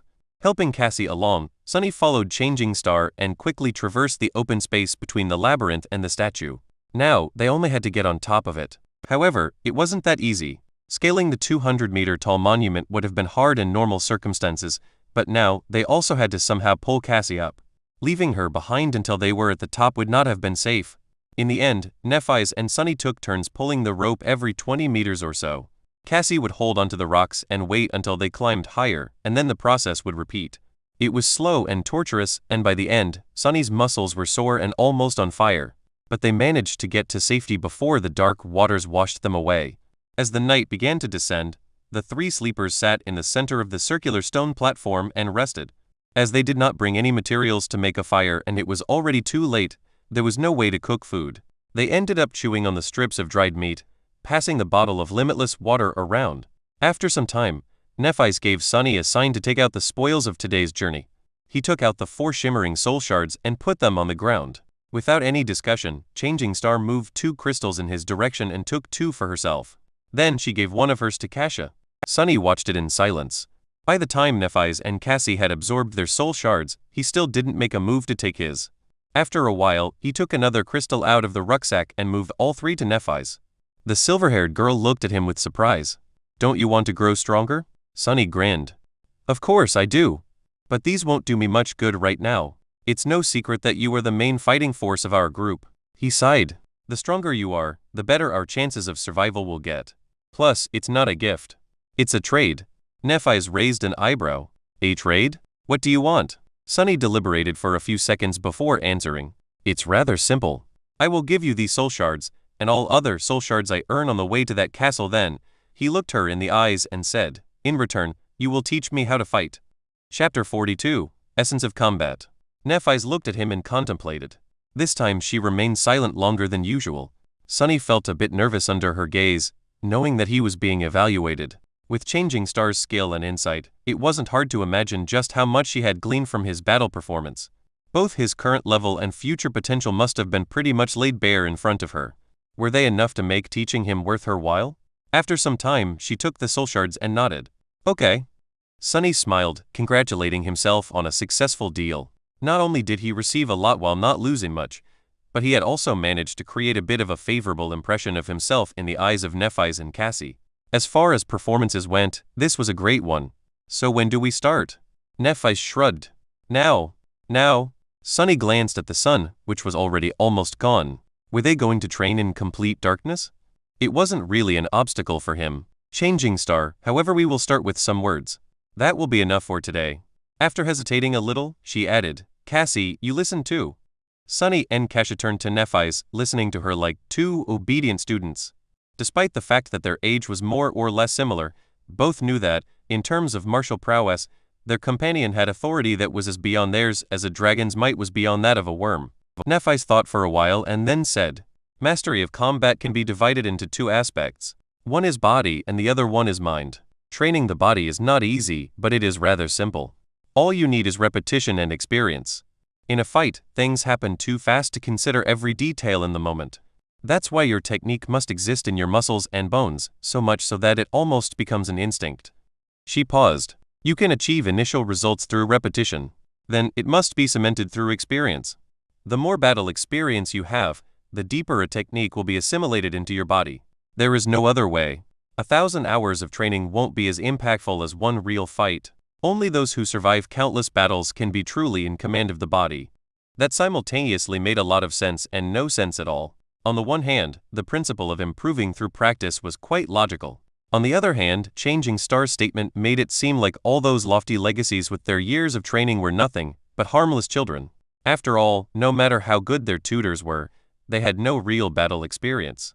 But then again, she did wipe the floor with every one of them, excluding Castor, with no apparent difficulty. So maybe her statement was true.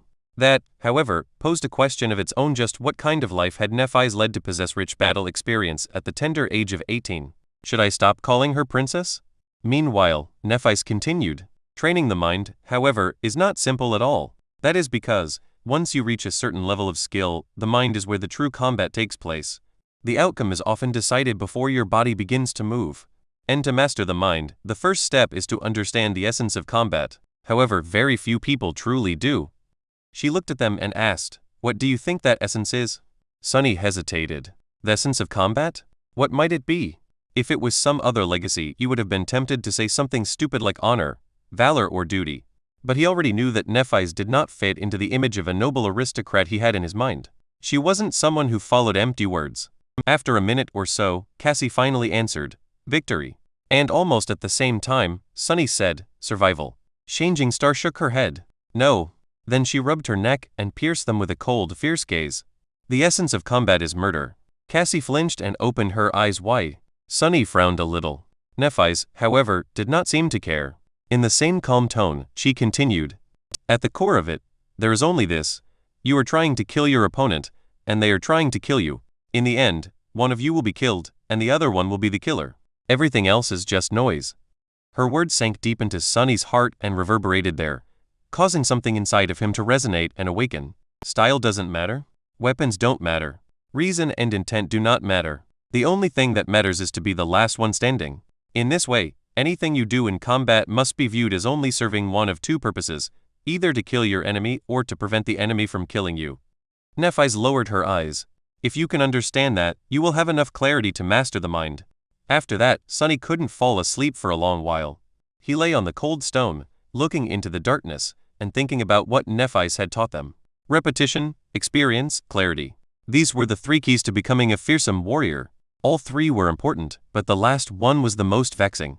Was it really how Changing Star had said? Was there nothing at the core of being a warrior than a cold will to kill? Intuitively, he felt that it was indeed so. This ruthless truth was, in a sense, an amalgamation of all his life experiences. After all, for someone like him, life was nothing but a constant battle for survival. Someone always won and someone always lost.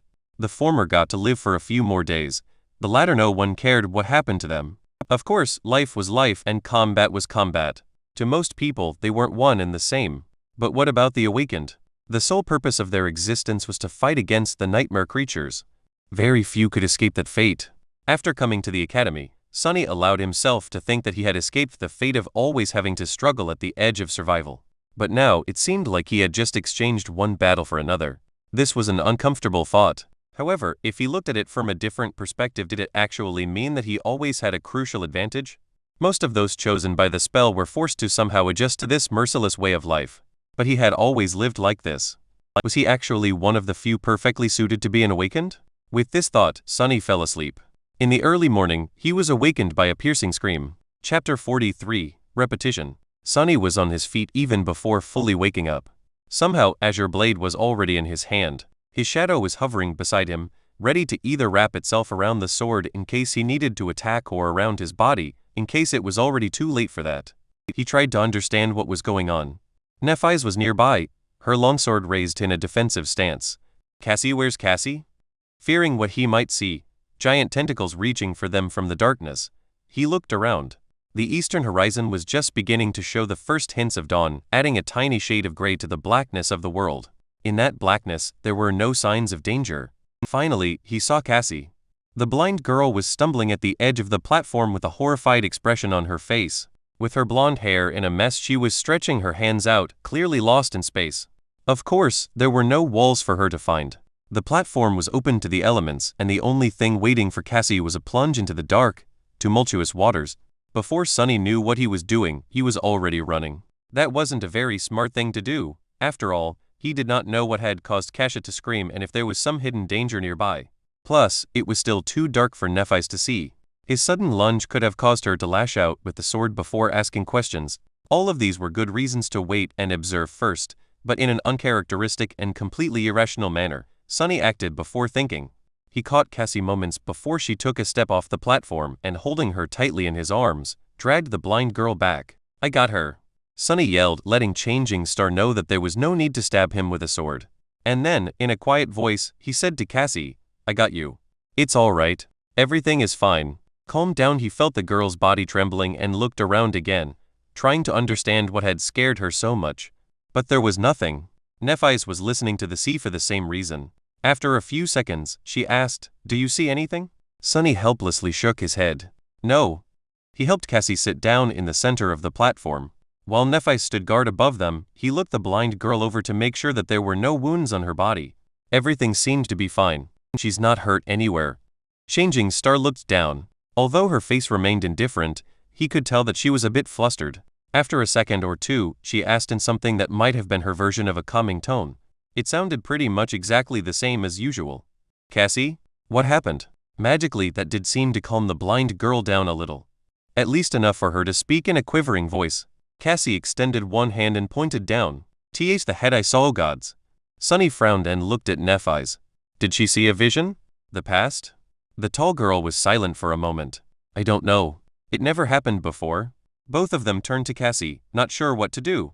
Since there was no apparent danger around, they took turns trying to calm the horrified girl down.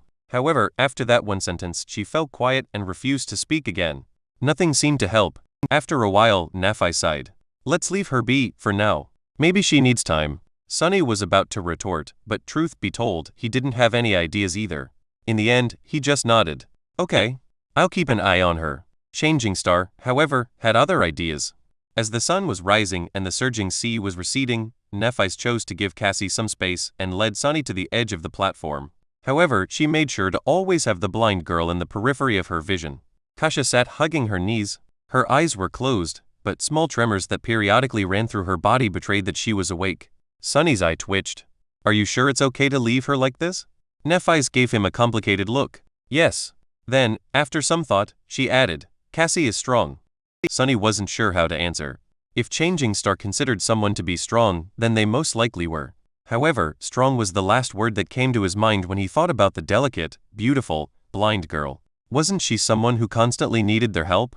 But then again, there were different kinds of strength. Kasha was still alive and sane despite her debilitating flaw. How many people could have done the same? "If you say so." Then, Nephise made him summon the Azure Blade. After studying it for a while, she nodded and took her longsword out of the air. Despite its size, it was an elegant weapon. The narrow, double-edged blade was much longer than that of the Azure Blade, with an incredibly sharp, symmetrical tip. The whole blade, as well as the simple cross-shaped guard and the pommel, seemed to be made out of silver and reflected the pale morning light. The handle was tightly wrapped in black leather. Putting the two swords side by side, Nephise spoke. "Your sword can be used with one hand, but its true potential can only be revealed when held in both. It is created primarily for cutting and severing, hence the higher center of gravity. However, it can thrust as well." Then she gestured to hers. "My sword is a bit more versatile. It is created for both cutting and thrusting, and it has a double edge.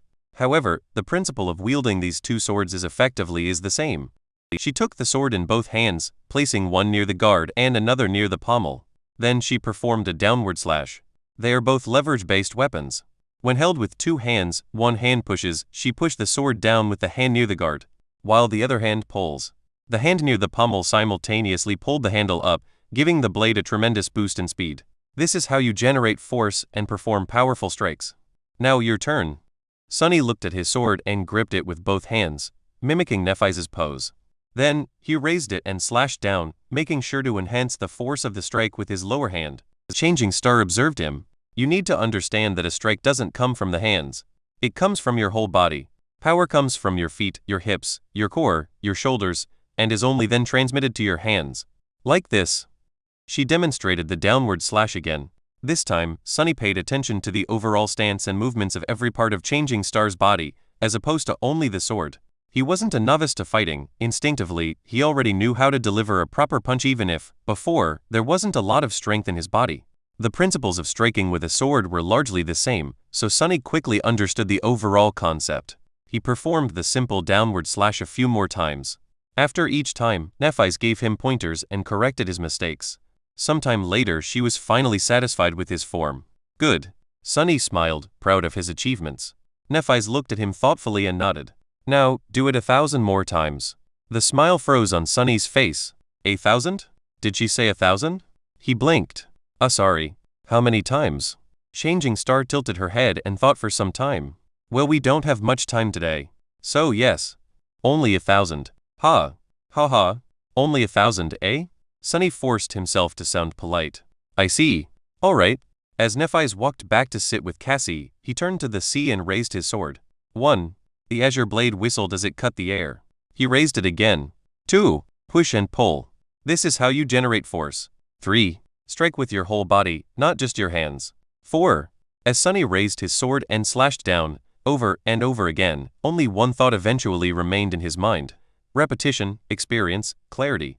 Repetition. By the time he was done performing 1,000 strikes, Cassie was finally ready to speak. Chapter 44. Cassie's Dream.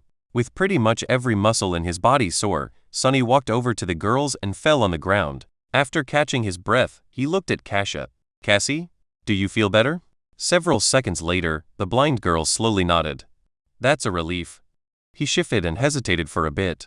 Kasia didn't look too well. Her face was still very pale, with a distant, dazed expression on it. Her body at least was no longer trembling. Sunny wasn't very good at talking to people, let alone placating them. He wasn't sure what to say. He cast a gaze at Nephais and sighed inwardly. Who knew that one day he would turn out to be the most sociable person for as far as the eye could see? What a joke. Can I have some water? Cassie turned to him and scowled, as though confused by the question. Then she suddenly gasped and opened her eyes wide. Oh, sorry. Yes, of course. She summoned the limitless water bottle and offered it to Sunny. He took it with a grateful smile and greedily drank a few gulps before giving the bottle to Nephais. Eventually, it returned to Cassie. You drink some too. After she did, he awkwardly patted the blind girl on the shoulder. Everything seems to be fine now. Did you dream of another vision? You can tell us. If you want. Cassie hesitated for a bit before saying, I don't know. Maybe it was just a nightmare. Sunny and Nephais exchanged glances. They both doubted that what Cassie saw was a simple nightmare. After all, people usually did not dream in the dream realm. The blind girl, meanwhile, continued. I don't really remember. It's all in fragments. Sunny carefully considered his words, not wanting to pressure Cassie too much. You can just tell us what you remember. Maybe we'll be able to make sense of it together. Kasia sighed and tentatively nodded. After a long pause, she finally found the courage to speak. At first, I saw a boundless darkness locked behind 7 seals. Something vast was churning in the darkness.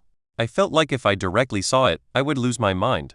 As I watched, terrified, the seals broke one after another, until only one remained. And then that seal broke, too. She trembled a little. After that, I don't know. It was as though my mind shattered into 1,000 shards, each shard reflecting its own image. Most of them were dark and scary. Some I have already forgotten. Cassie fell silent, remembering. I saw the human castle again. Only this time, it was at night. There was a lonely star burning in the black skies, and under its light, the castle was suddenly consumed by fire, with rivers of blood flowing down its halls. I saw a corpse in a golden armor sitting on a throne, a woman with a bronze spear drowning in a tide of monsters, an archer trying to pierce the falling sky with his arrows. Finally she looked up, her face full of horror. In the end, I saw a colossal, terrifying crimson spire. At its base, 7 severed heads were guarding 7 locks. And at the top, a dying angel was being consumed by hungry shadows.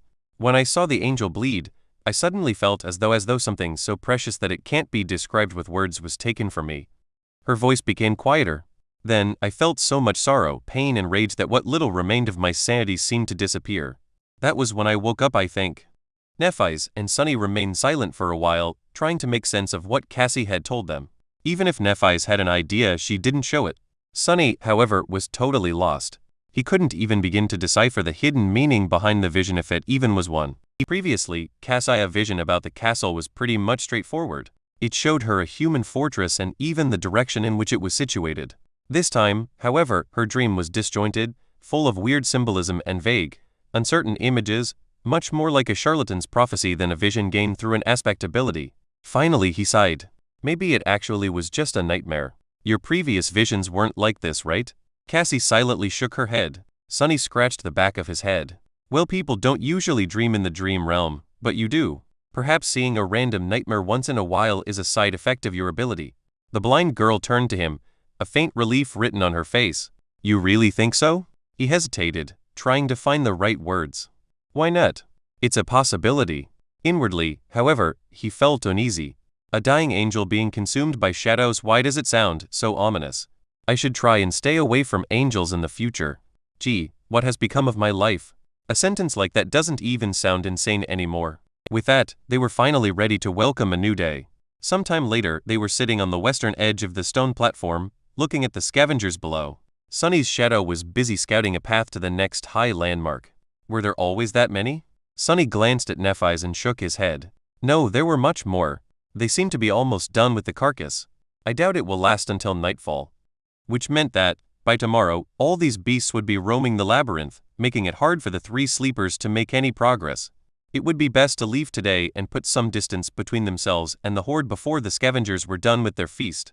However, without scouting a path in advance, there was a chance of not making it to safety in time. Both options were risky. Nephi's frowned, seemingly thinking the same. After a while, she said, I don't want Cassie to spend another night near this statue. Let's leave now. Sunny thought for a while, then opened his mouth to offer his own opinion. However, a sudden commotion below prevented him from speaking. Down at the bottom of the disappearing sea, amidst mounds of broken coral, the carcass of the giant shark-like monster, the remaining half of it, to be precise, was almost stripped of meat. And between its white bones, something was shimmering in the mud. Two extremely large, luminescent crystals. Sunny's eyes widened. Are those? Yes. Shards of two transcendent soul cores. Transcendent, two of them. Suddenly, he was simultaneously filled with greed and fear. Greed because of how rare and precious transcendent soul shards were. Fear because the giant shark turned to be a corrupted devil, at least. One corrupted devil, if not stopped by a saint or a large number of awakened, could potentially destroy an entire city. Sunny belatedly realized that he was much closer to death on that first night than he had previously thought. Should we wait and listen? He stared at Nephi's and then obediently listened to the distant, barely audible clamor of the scavengers. After a while, he noticed some disharmony in it. Nephi suddenly tensed up. There! She pointed in the direction of the labyrinth. After concentrating on it, Sunny was finally able to notice two massive shadows stepping out of a particularly wide passage. A second later, the creatures casting those shadows appeared in sight. Sunny gulped. Damn! The monsters looked like the scavengers, but not quite. To start with, they were much larger, towering above the surroundings at more than 3 meters of height. Their carapace seemed to be thicker. It was colored in deep black and scarlet, like an ancient armor drenched in blood. Here and there, vicious-looking spikes were growing out of the carapace, making their every move much more dangerous. Additionally, instead of heavy pincers, their upper arms ended with long curved, terrifying bone size. Sunny felt cold sweat running down his spine. What the hell are those things? Nephi's tilted her head. Monsters, I guess. Nightmare creatures with one soul core were called beasts. They were dangerous and strong, but mindless. If they were able to develop or were created with a second core, they became monsters. Monsters were much more devastating and possessed some rudimentary, warped form of intelligence. They were the next step in a nightmare beast's evolution. And these two seemed to be bigger, deadlier versions of carapace scavengers. Sunny and Nephi's watched as the two monsters approached the carcass. The scavengers were visibly afraid of them, rushing to get out of the way. Those who were too slow were mercilessly thrown to the side or cut apart by the bone scythes. Rivers of azure blood were flowing into the mud. What are they doing? Did they come to absorb the soul shards? Finally, the monsters reached the carcass. Each of them took one of the shards. However, instead of absorbing them, they simply turned around and carried the precious crystals away. The scavengers made way, following the shards with their little, hungry eyes. Sunny blinked and looked at Nephi's. Do we still leave now? Changing Star frowned and hesitated. A few moments later, she shook her head. No. We'll go tomorrow. Then she turned west and observed the retreating monsters. Get your shadow to follow these two back. Chapter 45. Sound of Laughter. Because of the shadow fragments Sunny had absorbed in the last few days, the range of shadow control has increased a little. However, it was still far from being enough to explore deep into the labyrinth. He only got the general direction in which the two large monsters were moving. They were going west. After telling this to Nephi's, there was pretty much nothing else for him to do. In the end, Sunny decided to simply rest. The next day was promising to be full of hardships and danger, so it was in his best interest to let his body recover as much as it could. Some time later, Sunny was lying on his back, staring at the gray sky. Cassie was sitting beside him, lost in her thoughts. Nephi's was meditating. At least, that's what it looked like. She might as well had been asleep, for all Sunny knew. After a while, Cassie turned to him. Sunny? He tilted his head to look at her. Yeah? The blind girl hesitated. Do you think we'll be able to return home? Sunny glanced at her and furrowed his brow. A few seconds later, he turned away and looked at the sky again. Sure. Cassie smiled. You really think so? Why? What's with all these questions? He sighed and tried to find the right words. Because of her. He pointed at Nephi's, knowing that Cassie won't see it. There was no one else on the stone platform, though, so it was pretty obvious who he was referring to. I'm also not someone to die easily. In fact, I'm willing to bet that you couldn't have found a better duo of sleepers to escort you across the dream realm. If anyone can survive this, it's us. So yeah, I think that our chances of making it back are pretty high. Cassie suddenly giggled. Aren't you a little too full of yourself? You were in the second to last place. Sunny shrugged. That's only because someone smart told me to keep a low profile. Otherwise, I would have ranked higher. Then, with a grin, he added, much higher. Third to last, at least. The blind girl couldn't help but laugh. The melodic sound of her laughter made Sunny feel much better. He had not heard anything like that ever since coming to the dream realm. It was nice to see that people were still able to preserve a bit of mirth even in this hellish place. Come to think of it, this was the first time he heard Cassie laugh at all. Back in the academy, she was always dull and bleak. After this sudden outburst, Cassia's expression slowly turned wistful. A few seconds later, she asked, What do you miss the most about home? Sunny tried to think of something, but failed. He wasn't sure that he even had a home in the real world. The tiny room he had been renting previously was nothing but a temporary shelter from the rain. As for the real world as a whole, his life there wasn't that pleasant either. Finally, he said, I don't particularly miss anything. Cassie was very surprised. Really? Don't you miss your family? Sunny smiled. I don't have a family. Well, I guess I have a sister somewhere. But we haven't seen each other in many years. Oh. The blind girl fell silent. Several seconds later, she said quietly, I miss my family the most. There was longing and sadness in her voice. Sunny didn't know what to say, so he stayed silent. Mom and Dad must be really worried about me right now. No, actually, they wouldn't be worried. They would be heartbroken. They must think that I'm as well as dead already. Sunny glanced at her and sighed. You seem to care about them a lot. Cassie turned to him in confusion. Of course. Isn't it normal? Sunny stared at the gray sky. The wind smelled of rain. After a while, he said, I wouldn't know. In the evening, Nephi's made Sunny perform the 1,000 strikes again. After that, they ate the last strips of dried scavenger meat and took turns sleeping, so that one of them could always keep an eye on Cassie. Thankfully, nothing happened during the night. When the morning came and the dark sea retreated, they prepared to leave the giant statue. Nephi's was the first one to climb down. Before that, she had a few words to say. Today will be different from before. There will be much more scavengers roaming in the labyrinth. We might not be able to create an ambush or avoid fighting several of them at once. She looked at Sunny. If anything happens, your job is to bring Cassie away. We can retreat by using passages that are too narrow for the scavengers. If we get separated, proceed to the high point by yourselves. Don't wait for me. Do you understand? With a somber expression, he gave her a nod. Nephi's returned it. Good. Time is of the essence, so let's go. With that, she began the descent.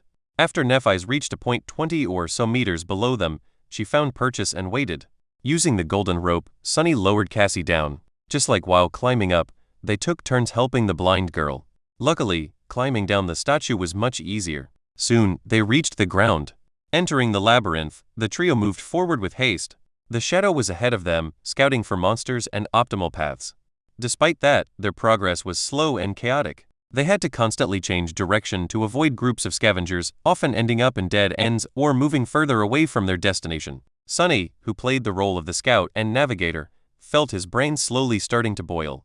At some point, however, they inevitably ended up in a situation where a fight was unavoidable. There was a large group of scavengers at their heels, and a pair of them blocking the path ahead. Neither of the two groups had noticed the sleepers yet. However, since there were no other passages to turn into, it was only a matter of time. Nephise considered their options for a few seconds. There was a scowl on her face. Finally, she said, "If there's only two, we can take them." Sunny looked at her with uncertainty in his eyes. "But there's no time to set up an ambush." He wasn't quite sure how they could fight two scavengers at once. Despite how good of a teacher Nephise was, he only practiced with the sword for a day. Facing against a scavenger alone was risky. Changing Star shrugged. "It's almost the same. I'll attack first. You follow behind in the shadows and finish one off once they turn. Then we kill the second one together." The whole plan was based on the assumption that Nephise could survive under the onslaught of two scavengers, both attacking her simultaneously.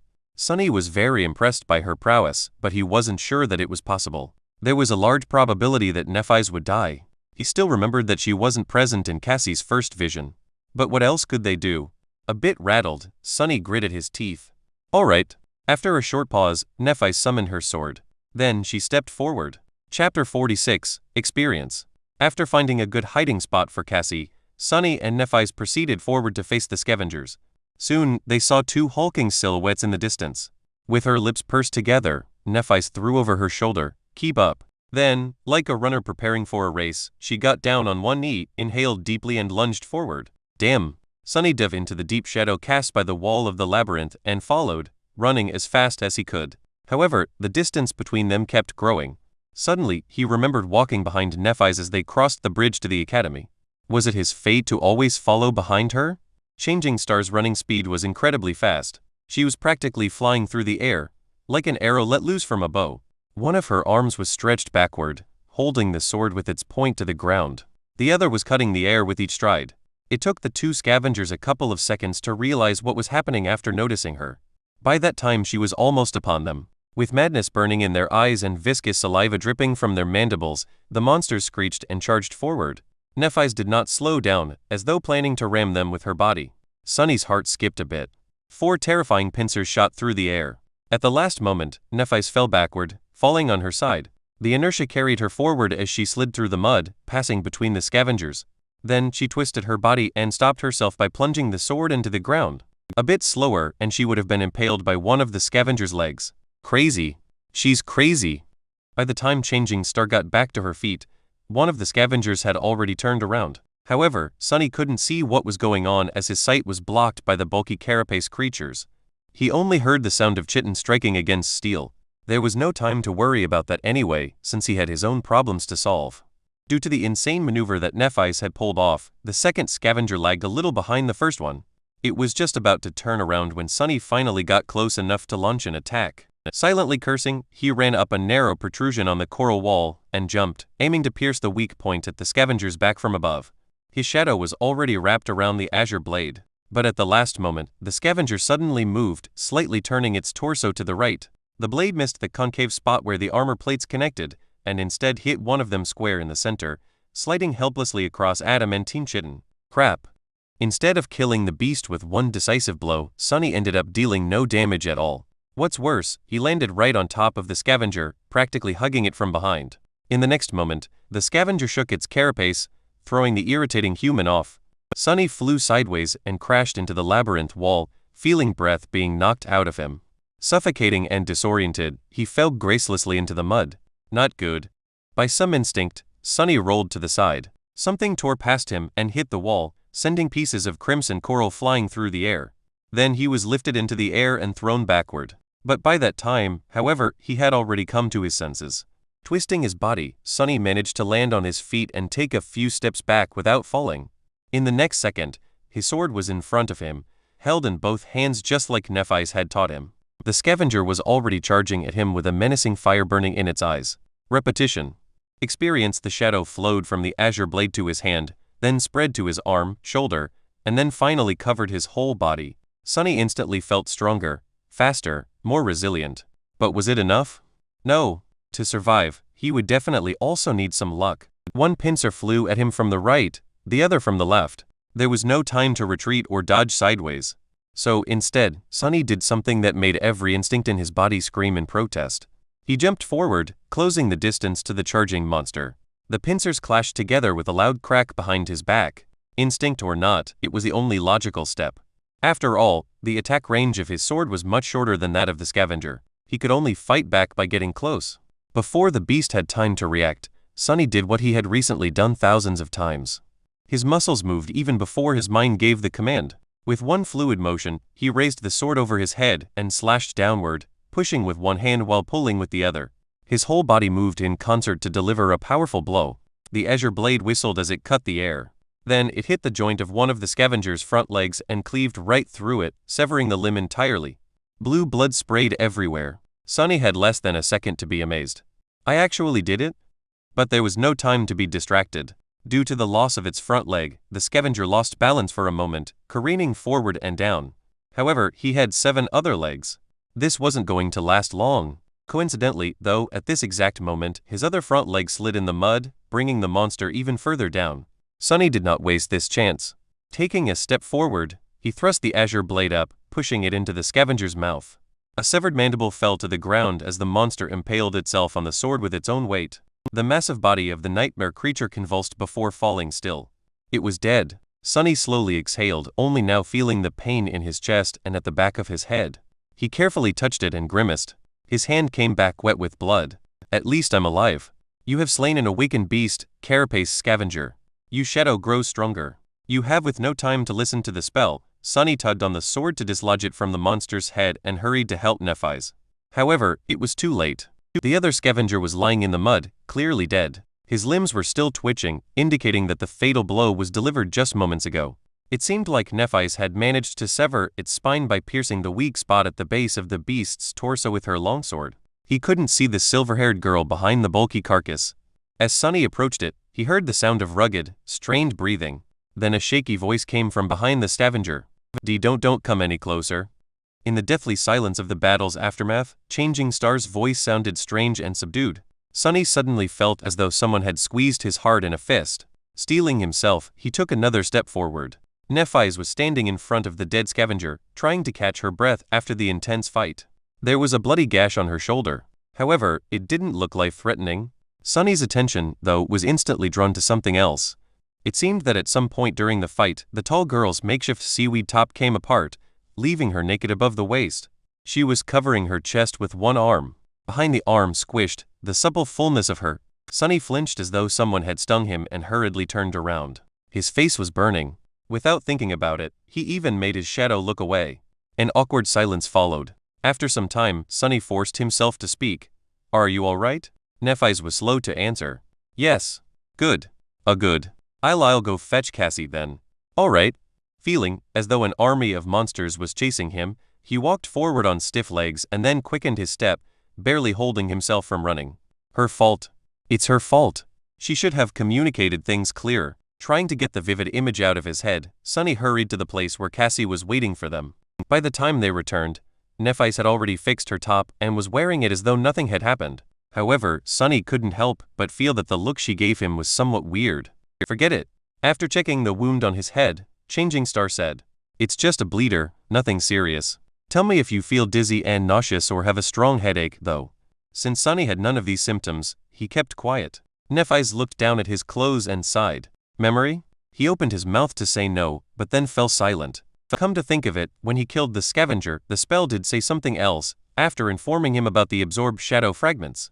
At the time, he was too busy to pay it any attention. Let me check. He summoned B runes and quickly found the cluster representing his memories. Memories, Silver Bell, Puppeteer's Shroud, Azure Blade. Nothing new. Then what was the spell talking about? Suddenly he noticed a new set of runes in the neighboring cluster. His eyes widened. Echoes. Carapace Scavenger. Chapter 47, Echo. Echo. It's an echo. Sunny couldn't believe his eyes. Echoes were an extremely rare type of reward that Awakened could receive after slaying nightmare creatures. Chances of getting one were very low. In the real world, an echo could be sold for an unimaginable amount of money. That's because they were much more precious than memories. Without delaying it much further, he dove into his sea of soul. There, very few things had changed. A lonely black sun was still hanging above the calm, silent waters. It was orbited by spheres of light that represented his memories. This time, there were 3 of them. Just like before, Sunny couldn't get rid of the feeling that something was stealthily moving just beyond the periphery of his vision. However, this time, he didn't pay it any attention. He wanted to see his echo. It, too, was represented by a sphere of light. However, this sphere was much larger and hovered further away from the shadow core. With a thought, he commanded it to descend. The sphere slowly floated down and touched the dark water. As Sunny came closer, walking on the surface of the sea, its radiance slowly faded away, revealing the monster contained within. A hulking, menacing carapace scavenger was calmly standing in front of him. There was no madness in its eyes or any feeling at all for that matter. After all, it wasn't really alive. It was just an echo. Shining runes appeared in the air around the scavenger. Echo. Carapace scavenger. Echo type. Beast. Echo core. Awakened. Echo attributes. Strong, armored. Echo description. A cursed soldier of the fallen legion. Before Sunny knew it, a wide grin appeared on his face. That scavenger was now his. It could be summoned and used to fight against his enemies, carry heavy cargo, or perform other tasks. What's more, it was a whole rank above its master, which meant that it was much stronger, more resilient and fearsome than a dreamer with a dormant core should normally possess. With this echo by their side, many things would become easier. Following an impulse, Sunny raised a hand and brushed it against cold, black chitin. He just wanted to touch his new possession. However, the moment his palm touched the scavenger, a strange thing happened. The soul of sea suddenly surged a little, and a new set of runes appeared. Transform echo into a shadow? Sunny flinched and snatched his hand back. What the hell is that about? He had never heard anything about transforming echoes into something else, let alone shadows. Then again, he had never heard about shadow cores and fragments too. It seems my aspect holds more secrets than I thought. Sunny licked his lips and hesitated. Then, he cautiously said, yes. However, nothing happened. A moment later, the runes changed, not enough shadow fragments to perform a transformation. Shadow fragments required, 24/100. He frowned, disappointed. I see. So there is another use for the fragments. They can either enhance my own core or do something weird to echoes. How do I know which use is more beneficial without knowing what a transformation actually does?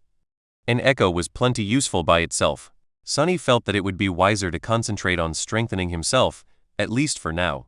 I'll experiment with it later. With that, he left the Sea of Soul.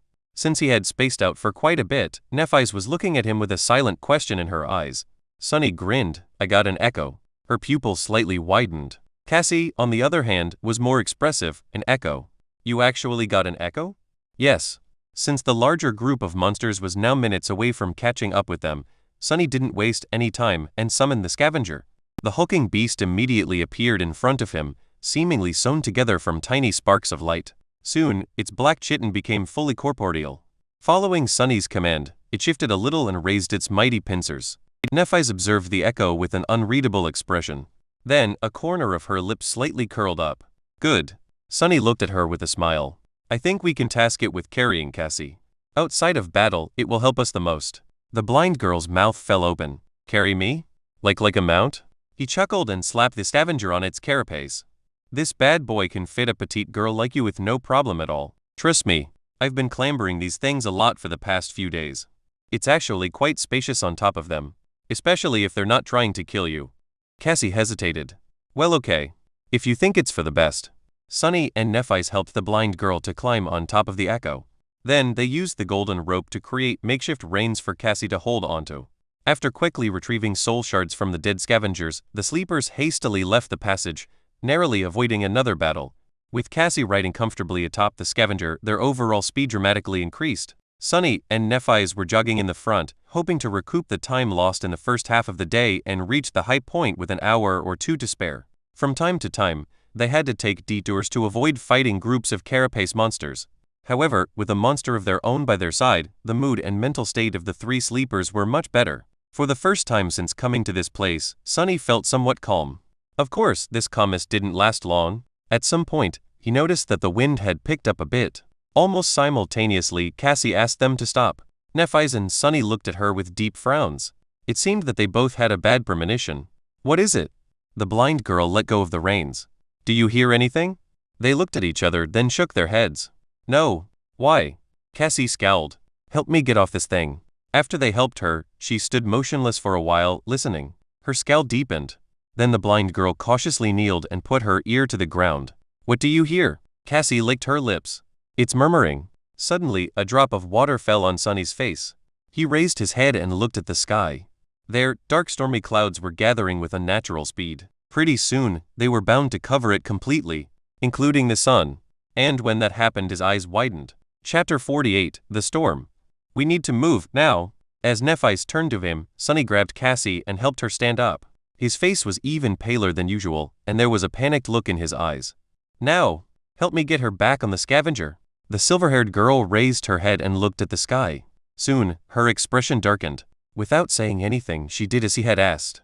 Cassie seemed a bit disoriented. She grabbed the reins and helplessly turned to her friend. "Neph? What is going on?" Changing Star glanced at her. When she eventually spoke, her voice sounded heavy. "A storm is coming." Meanwhile, Sunny sent his shadow to climb on top of a tall pillar of coral and looked ahead, trying to understand how far the cliffs they were aiming for were. From the look of it, there was still a considerable distance to go. However, the giant statue was already much further away. Going back now would have been suicide. He turned to Nephis. "We're about 3 or 4 kilometers away from the cliffs. Do you think we can make it?" She scowled. "If we take the most direct route." "Maybe." Sunny hesitated, then asked, "What about the monsters?" Changing Star looked ahead and gritted her teeth. "We'll have to cut through." "That's it? That's the plan?" As he was fruitlessly trying to come up with some devious trick to save them, Nephis turned her head and glanced at him, puzzled. "What are you waiting for? Run!" As they darted forward, heavy drops of rain were starting to fall on the ground. Strong winds were howling between the coral blades, sending bits of mud and seaweed flying. With storm clouds gathering in the sky, sunlight dimmed, and a cold twilight descended upon the labyrinth. Sunny was running with all his might, as though his life depended on it. Because it actually did. He was leading their small group, choosing the straightest path toward the cliffs with the help of his shadow. Nephis was a step behind him. The Scavenger carrying Cassie was stomping through the mud with its 8 legs in the back. Without the need to avoid monsters and death breathing down their necks, they moved with amazing speed. Side passages and crimson walls were flashing past them in a blur. There was no need to hold back and conserve strength for the long run. If they were late to reach the cliffs by a minute, their lives would be over. They had to give it their all. Sunny was ready to fight a series of bloody skirmishes all along the way, but, to his surprise, the inhabitants of the labyrinth did not give them much trouble. The Scavengers seemed to be as panicked as they were. The bulky beasts were busy trying to hide inside the coral mounds or burrowing underground. On the rare occasions when one of them showed aggression, a quick slash of the sword or a threatening clack of a pincer was enough to make the monster change its mind. However, no matter how fast they were moving, the storm was faster. The rain quickly turned into a pelting downpour, each drop becoming a torrent. The winds grew in strength, striking against their bodies with enough force to make them stumble. The light dimmed even further, reducing visibility to almost zero. Finally, a blinding bolt of lightning tore through the darkness, followed almost immediately by a deafening thunderclap. In the next moment, the ground under Sunny's feet trembled, causing him to lose balance and fall. He rolled in the mud and tried to stand up, but slipped and fell again. Someone's arm grabbed him by the shoulder and helped him rise. In the darkness of the storm, Sunny saw Changing Star's face. She opened her mouth and shouted, "Don't stop. Run!" He almost couldn't hear her behind the roaring wind and rain. By the time Sunny began to move, the dark, salty water was already as high as his shins. He gritted his teeth. The sea was coming back. He couldn't determine where the water was coming from, but with each minute, it was rising higher. Soon, it was up to his knee, then up to his waist, making running almost impossible. The speed of the group slowed down considerably. It was then, in a sudden flash of lightning, when they saw a dark mass of stone ahead. They had made it to the cliffs.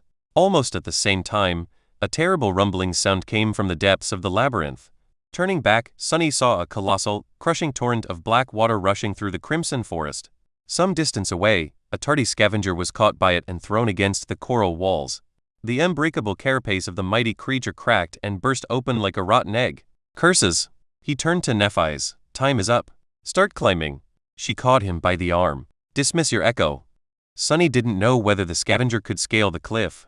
In any case, Cassie wouldn't have been able to hold on if it did. He helped the blind girl get down and then sent the monster back to the Sea of Soul.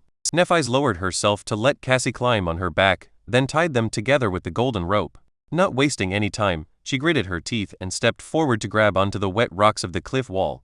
They began the ascent, rushing to get as high as possible before the black torrent hit. Some time later, Sunny screamed, "Brace!" In the next moment, a wall of dark water hit the rocks mere meters beneath their feet. As Sunny held for dear life, the whole cliff shuddered. A few boulders fell from somewhere high above, missing his head only by chance. Somehow, all three of them were still alive. However, things were far from being over. The black water was still rising, now with frightening speed, threatening to swallow them at any second. They had to keep climbing, and they had to be faster than the surging sea. Sunny cursed as he searched for the next hold to grab onto. To survive, he had to scale the face of the cliff with crazy speed. However, hastily climbing wet rocks was a recipe for disaster. One slip of a hand, and he would plunge down to be crushed against the cliffs, drown, or be eaten by some giant monster. The torrential rain and hurricane wind made everything even worse. And yet, there was no choice. He frantically kept climbing, tearing his skin on sharp rocks. Every muscle in his body was in agony. If not for the shadow wrapped tightly around his body, Sunny would have been long dead. But even with its help, the surging dark water was getting closer and closer. Damn it! Damn it all! No matter how hard Sunny tried, he couldn't win back any distance. Soon, the water was at his feet. The sea slowly swallowed his legs, then his torso. He kept climbing, now fighting against the weight of the water and the force of the tide that was trying to tear him away from the cliff. But it was useless in the end. When the water covered his shoulders, he felt his fingers slipping from the wet rocks. Sunny tried to hold on, but the current was too strong. He was pushed away like a weightless toy, losing any purchase. No! In the last second, a golden rope fell into the water beside him. Shaken, Sunny grabbed onto it and held with all his strength. The rope drew tight and lifted him out of the water. His feet touched the cliff wall again. Not wasting any time, he resumed climbing with the help of the rope. Finally, a strong hand grabbed him from above and dragged his body over the edge of the cliff. Sunny fell to the ground, struggling to breathe. After some time, he looked at Nephi's, who was lying in a similar position to his right, equally as drained. She was still clutching the golden rope in her hand. Cassie was sitting a few steps away from them. He wanted to laugh, but had no strength for it. They survived. Chapter 49, Natural Element. For a few minutes, Sunny simply lay on the ground, letting the rain hit his face. From time to time, a bolt of lightning arced through the skies, drowning everything in blinding light. Other than that, it was almost completely dark. If not for his attribute, he would have had trouble discerning the shapes of Nephi's and Cassie, who were resting nearby. After some time, however, a feeling of uneasiness entered his mind. Something was off. Sunny scowled, trying to understand where that feeling was coming from. Finally, he realized that it was his shadow. It was trying to draw his attention to something. "Please, let me rest. I just want to rest." He was too tired to do anything. Both his body and mind were exhausted. However, the shadow was very persistent. It remained adamant. In the end, Sunny moaned and rolled over on his stomach, then slowly stood up. Nephi's turned her head and looked at him. "What is it?" He grimaced. "I don't know yet. Something feels wrong." Cassie shivered and got closer to Neph. Following his shadow's warning, Sunny looked around, trying to find any sign of danger in their surroundings. Even with his vision, he couldn't see anything out of place. The upper part of the cliffs was well above the stormy sea, forming a small island. Its surface was rugged and uneven, with several protruding ridges breaking the line of sight. There was a large space between their group and the nearest ridge. That space was littered, seemingly at random, with piles of dirt and tall boulders. Nephi's got up and summoned her sword. "Do you see anything?" Sunny frowned. Not really at that moment. Another lightning flashed, briefly illuminating the small island. His eyes widened. The tall boulders surrounding them were massive and irregularly shaped. They were black in color and motionless. That's why Sunny had not recognized them for what they were at first glance. All around them, scavengers were silently lying on the ground. Sunny froze, suddenly consumed by terror. The hairs on the back of his neck bristled and stood up on ends. 1, 2, 3. He lost count because of panic and gritted his teeth. 7, no, 8 of them. It seemed the 3 humans were not the only ones who thought of taking shelter from the dark sea on these cliffs. He trembled. These cliffs were a death trap. Noticing something on his face, Nephi's tensed. "Sunny?" He slowly turned his head to her and whispered, "Don't speak. Don't move. Just stay where you are." She followed his instructions without asking for the reason. However, a silent question appeared on her face. Cassie did the same. Sunny closed his eyes and breathed in, trying to calm his panicking mind down. There were no hopeless situations. Every problem had a solution. He just had to think of one. The scavengers did not attack yet. Maybe they were asleep or patiently waiting out the storm, trying not to move in fear of attracting more terrifying monsters. Maybe they simply did not notice the humans. After all, it was unknown how well these creatures could see. Were they able to see in the dark? Probably not, or at least not as well as he could. There was still hope. Sunny opened his eyes and looked at the small island again. But this time, his perspective was different. He saw the deep darkness, the clamor of the storm that drowned out most of the sounds, the large distance between the scavenger. This was his territory. It was perfectly suited for a murderous shadow. Didn't he dream of becoming a silent assassin? Well, here was his chance. He just had to execute each step perfectly, crawl through the darkness, strike without alerting the enemy, kill each of them with one precise blow. Rinse and repeat. He already knew their strengths and weaknesses. All that was left was to put that knowledge to practice. And even if he makes a mistake, there were other means to fall back onto. Echo and Nephi's could do their part if he were to land himself in danger. Yes, that could work. It had to. Sunny looked at Changing Star and Cassie. I'll take care of this. Before they could react, he seemed to dissolve into the shadows. Under the cover of darkness, Sunny sneaked forward. His steps were soft and measured, his breathing controlled. He quickly determined the optimal order of attack to minimize the chance of being discovered and proceeded to the first target, a hulking scavenger that was the furthest away from the pack. Hidden in the shadows, Sunny suddenly felt calm and focused. He felt as though he was finally in his natural element. As the looming silhouette of the scavenger approached, he slowed down and circled around his target. The monster did not move, oblivious to the lurking threat that was drawing closer with each second. Sunny held his breath and prepared to attack. He only had one chance. Do it right. With that thought, he silently lunged forward. 1 step 2. Sunny jumped and easily landed on the monster's carapace.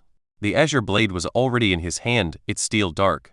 A moment later, it plunged into the weak point on the scavenger's back, piercing the chitin and destroying its brain. The quiet crack of the breaking carapace was quickly washed away by the rain. It was done. Sunny felt a sense of triumph appear in his heart and quickly suppressed it. This wasn't the right time to celebrate. 7 targets were still waiting for him in the darkness. He retrieved his sword and jumped down from the scavenger's corpse. Then Sunny frowned. Why was the spell silent? It didn't announce his kill, nor the absorption of the shadow fragments. Feeling his skin crawl, Sunny turned around and looked at the scavenger. At first, he was afraid that the beast was still alive, but that wasn't the case. It was as dead as could be. However, on closer inspection, Sunny noticed something that he had missed before. And when he did, his face paled. Chapter 50, Death Trap. The scavenger was dead. However, it wasn't Sunny's blade that killed it. While circling the target, he was focused on staying unnoticed and not alerting the enemy to his presence before reaching the optimal position for an attack. After that, he only saw the monster's back. That's why he didn't notice the terrible wound that ran from the top of the creature's torso to its segmented legs, obscured by the rain. The unbreakable carapace was cut open like a tin can. The scavenger's flesh and mangled organs could be easily seen through the large gap, oozing azure blood. It streamed down only to be washed away by the storm. Sunny gulped. He might have felt awkward about performing a perfect ambush on a long-dead monster if not for the fear of whatever had killed it in the first place. Looking around, he hesitated and summoned the azure blade back, then wrapped himself in the shadow. The small island was silent except for the howling of the wind. The rain was still falling down, forming a constant veil that hid away all details and distant objects. A rare flash of lightning sometimes flooded this bleak world with stark whiteness. Then a thunderclap would come, making the skies tremble. With cold fright settling deep into his bones, Sunny cautiously moved to the next scavenger. He could tell from some distance that it was also dead, but had to come closer and make sure. Indeed, he was right. The creature was almost severed in half by the unknown assailant. Its wet innards were lying on the ground in a messy pile. The darkness had long ago stopped being comforting, becoming terrifying and oppressive instead. Sunny shivered. By the time he checked on all 8 monsters and confirmed that they were all dead, he was nauseous and scared out of his wits. When Sunny had first realized that the black shapes were, in fact, scavengers, he thought that the situation was as bad as it could get. Now, he wasn't sure anymore. In fact, he was pretty convinced that things went from bad to worse. Standing near the last scavenger, Sunny observed his surroundings and thought about returning to Neph and Cassie. Maybe the terrifying killer had already left the island. They could just hide and hope for the best. He wouldn't be alone, at least. However, not knowing what kind of danger was hiding in the darkness would drive him insane long before the morning came. Plus, with his fated attribute, hoping for the best was a fool's errand. That's why, although his body was covered in cold sweat, Sunny gritted his teeth and slowly walked toward the ridge that was obscuring the rest of the island from him. Coming close, he started climbing, trying to be as quiet as possible. The ridge wasn't very high, so he was able to scale it without much effort. Sticking close to the rocks, he raised his head and looked down. Then he immediately wanted to let go and fall to the ground. Right beneath him, just a few meters away, a dark silhouette was outlined against the rocks. It was much larger than the scavengers, with jagged spikes growing out of its thick carapace. Its chitin was black and crimson, like an ancient armor splattered with fresh blood. Instead of pincers, two terrifying bone scythes were protruding from the joints of its arms. Each one was long and sharp enough to split a scavenger in two. Sunny froze, afraid to move. He even stopped breathing. So that's the killer. It was one of those monsters that they had seen retrieving the transcendent soul shards from the giant shark's carcass, or another of their kind. He remembered how the two creatures had cut through the horde of scavengers, killing, or throwing aside any beast that got in their way. Slaughtering just 7 of them would not pose a problem for something that deadly, not to mention getting rid of 3 sleepers. Careful not to make a sound, Sunny slowly lowered himself down. His whole body was trembling.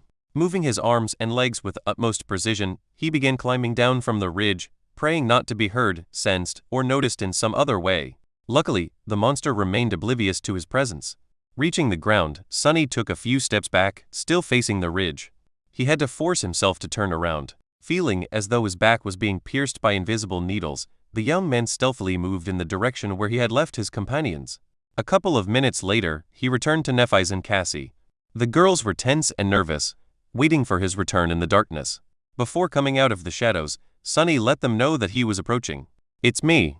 Nephise moved, lowering her sword a little. Her face was a little grim. "What is the situation?" she said, careful to keep her voice low. Sunny slowly exhaled, finally feeling a bit safer. For the first time, he was genuinely happy not to be alone in this cursed place. "There are 8 scavengers around us. But they're all dead. The killer is one of those big monsters we saw, the thing with the crimson pattern on its carapace and size instead of pincers. It's hiding from the storm beneath a stone ridge not far from here." A bolt of lightning flashed, illuminating everything around. In its aftermath, it looked as though 2 white sparks ignited in Changing Star's eyes. Soon, the reflection was gone, leaving them gray and inscrutable again. She tilted her head and whispered, as though talking to herself. "An awakened monster." Sunny licked his lips. "Yeah. So, what should we do?" Nephise thought for a while, leaning on her sword.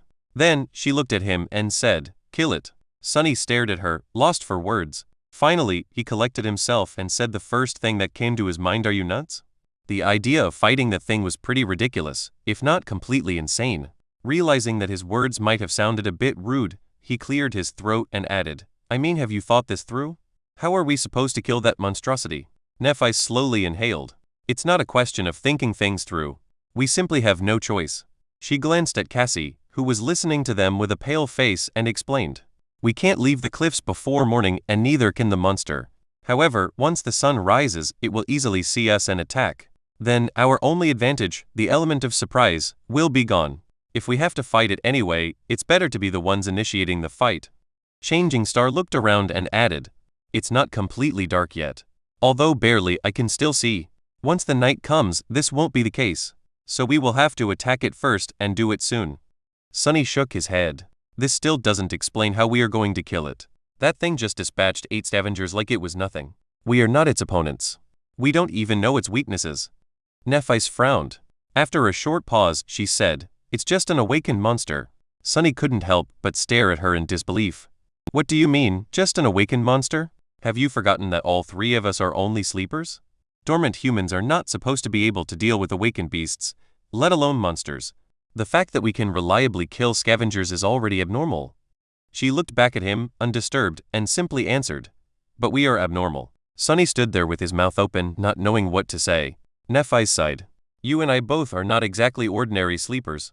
Aren't we? Don't try and deny it. Someone ordinary simply would not have survived in this place." He frowned, not happy about her line of thought. Meanwhile, Changing Star continued, "You, me, plus the awakened beast you have as an echo, plus the advantage of a surprise attack. I'm not saying that it will be easy. We might die. But there's a good chance that we won't." She looked down at the silvery blade of her sword and added after a couple of seconds, "In any case, as I have already said, we don't have a choice." Sunny gritted his teeth, trying to find a logical retort. However, her reasoning seemed unassailable. He just had a really bad feeling about fighting that monster. In the ensued silence, Cassie, who had been quiet all this time, suddenly spoke, You are forgetting about the main advantage we have over that thing. Both of them looked at her, surprised. The blind girl turned to face them and slightly lifted her head. We are intelligent, and the monster is not. Her words echoed in the darkness. Sunny sighed. It seemed that a fight with the bone-scythe monster was inevitable. Sometime later, he was standing in the darkness, looking at the terrifying creature in front of him. His expression was grim and somber. Tightly gripping the azure blade, Sunny slowly inhaled. The ominous feeling he had before was still there, now stronger than ever. I don't like this. With this thought, he exhaled and raised his hand.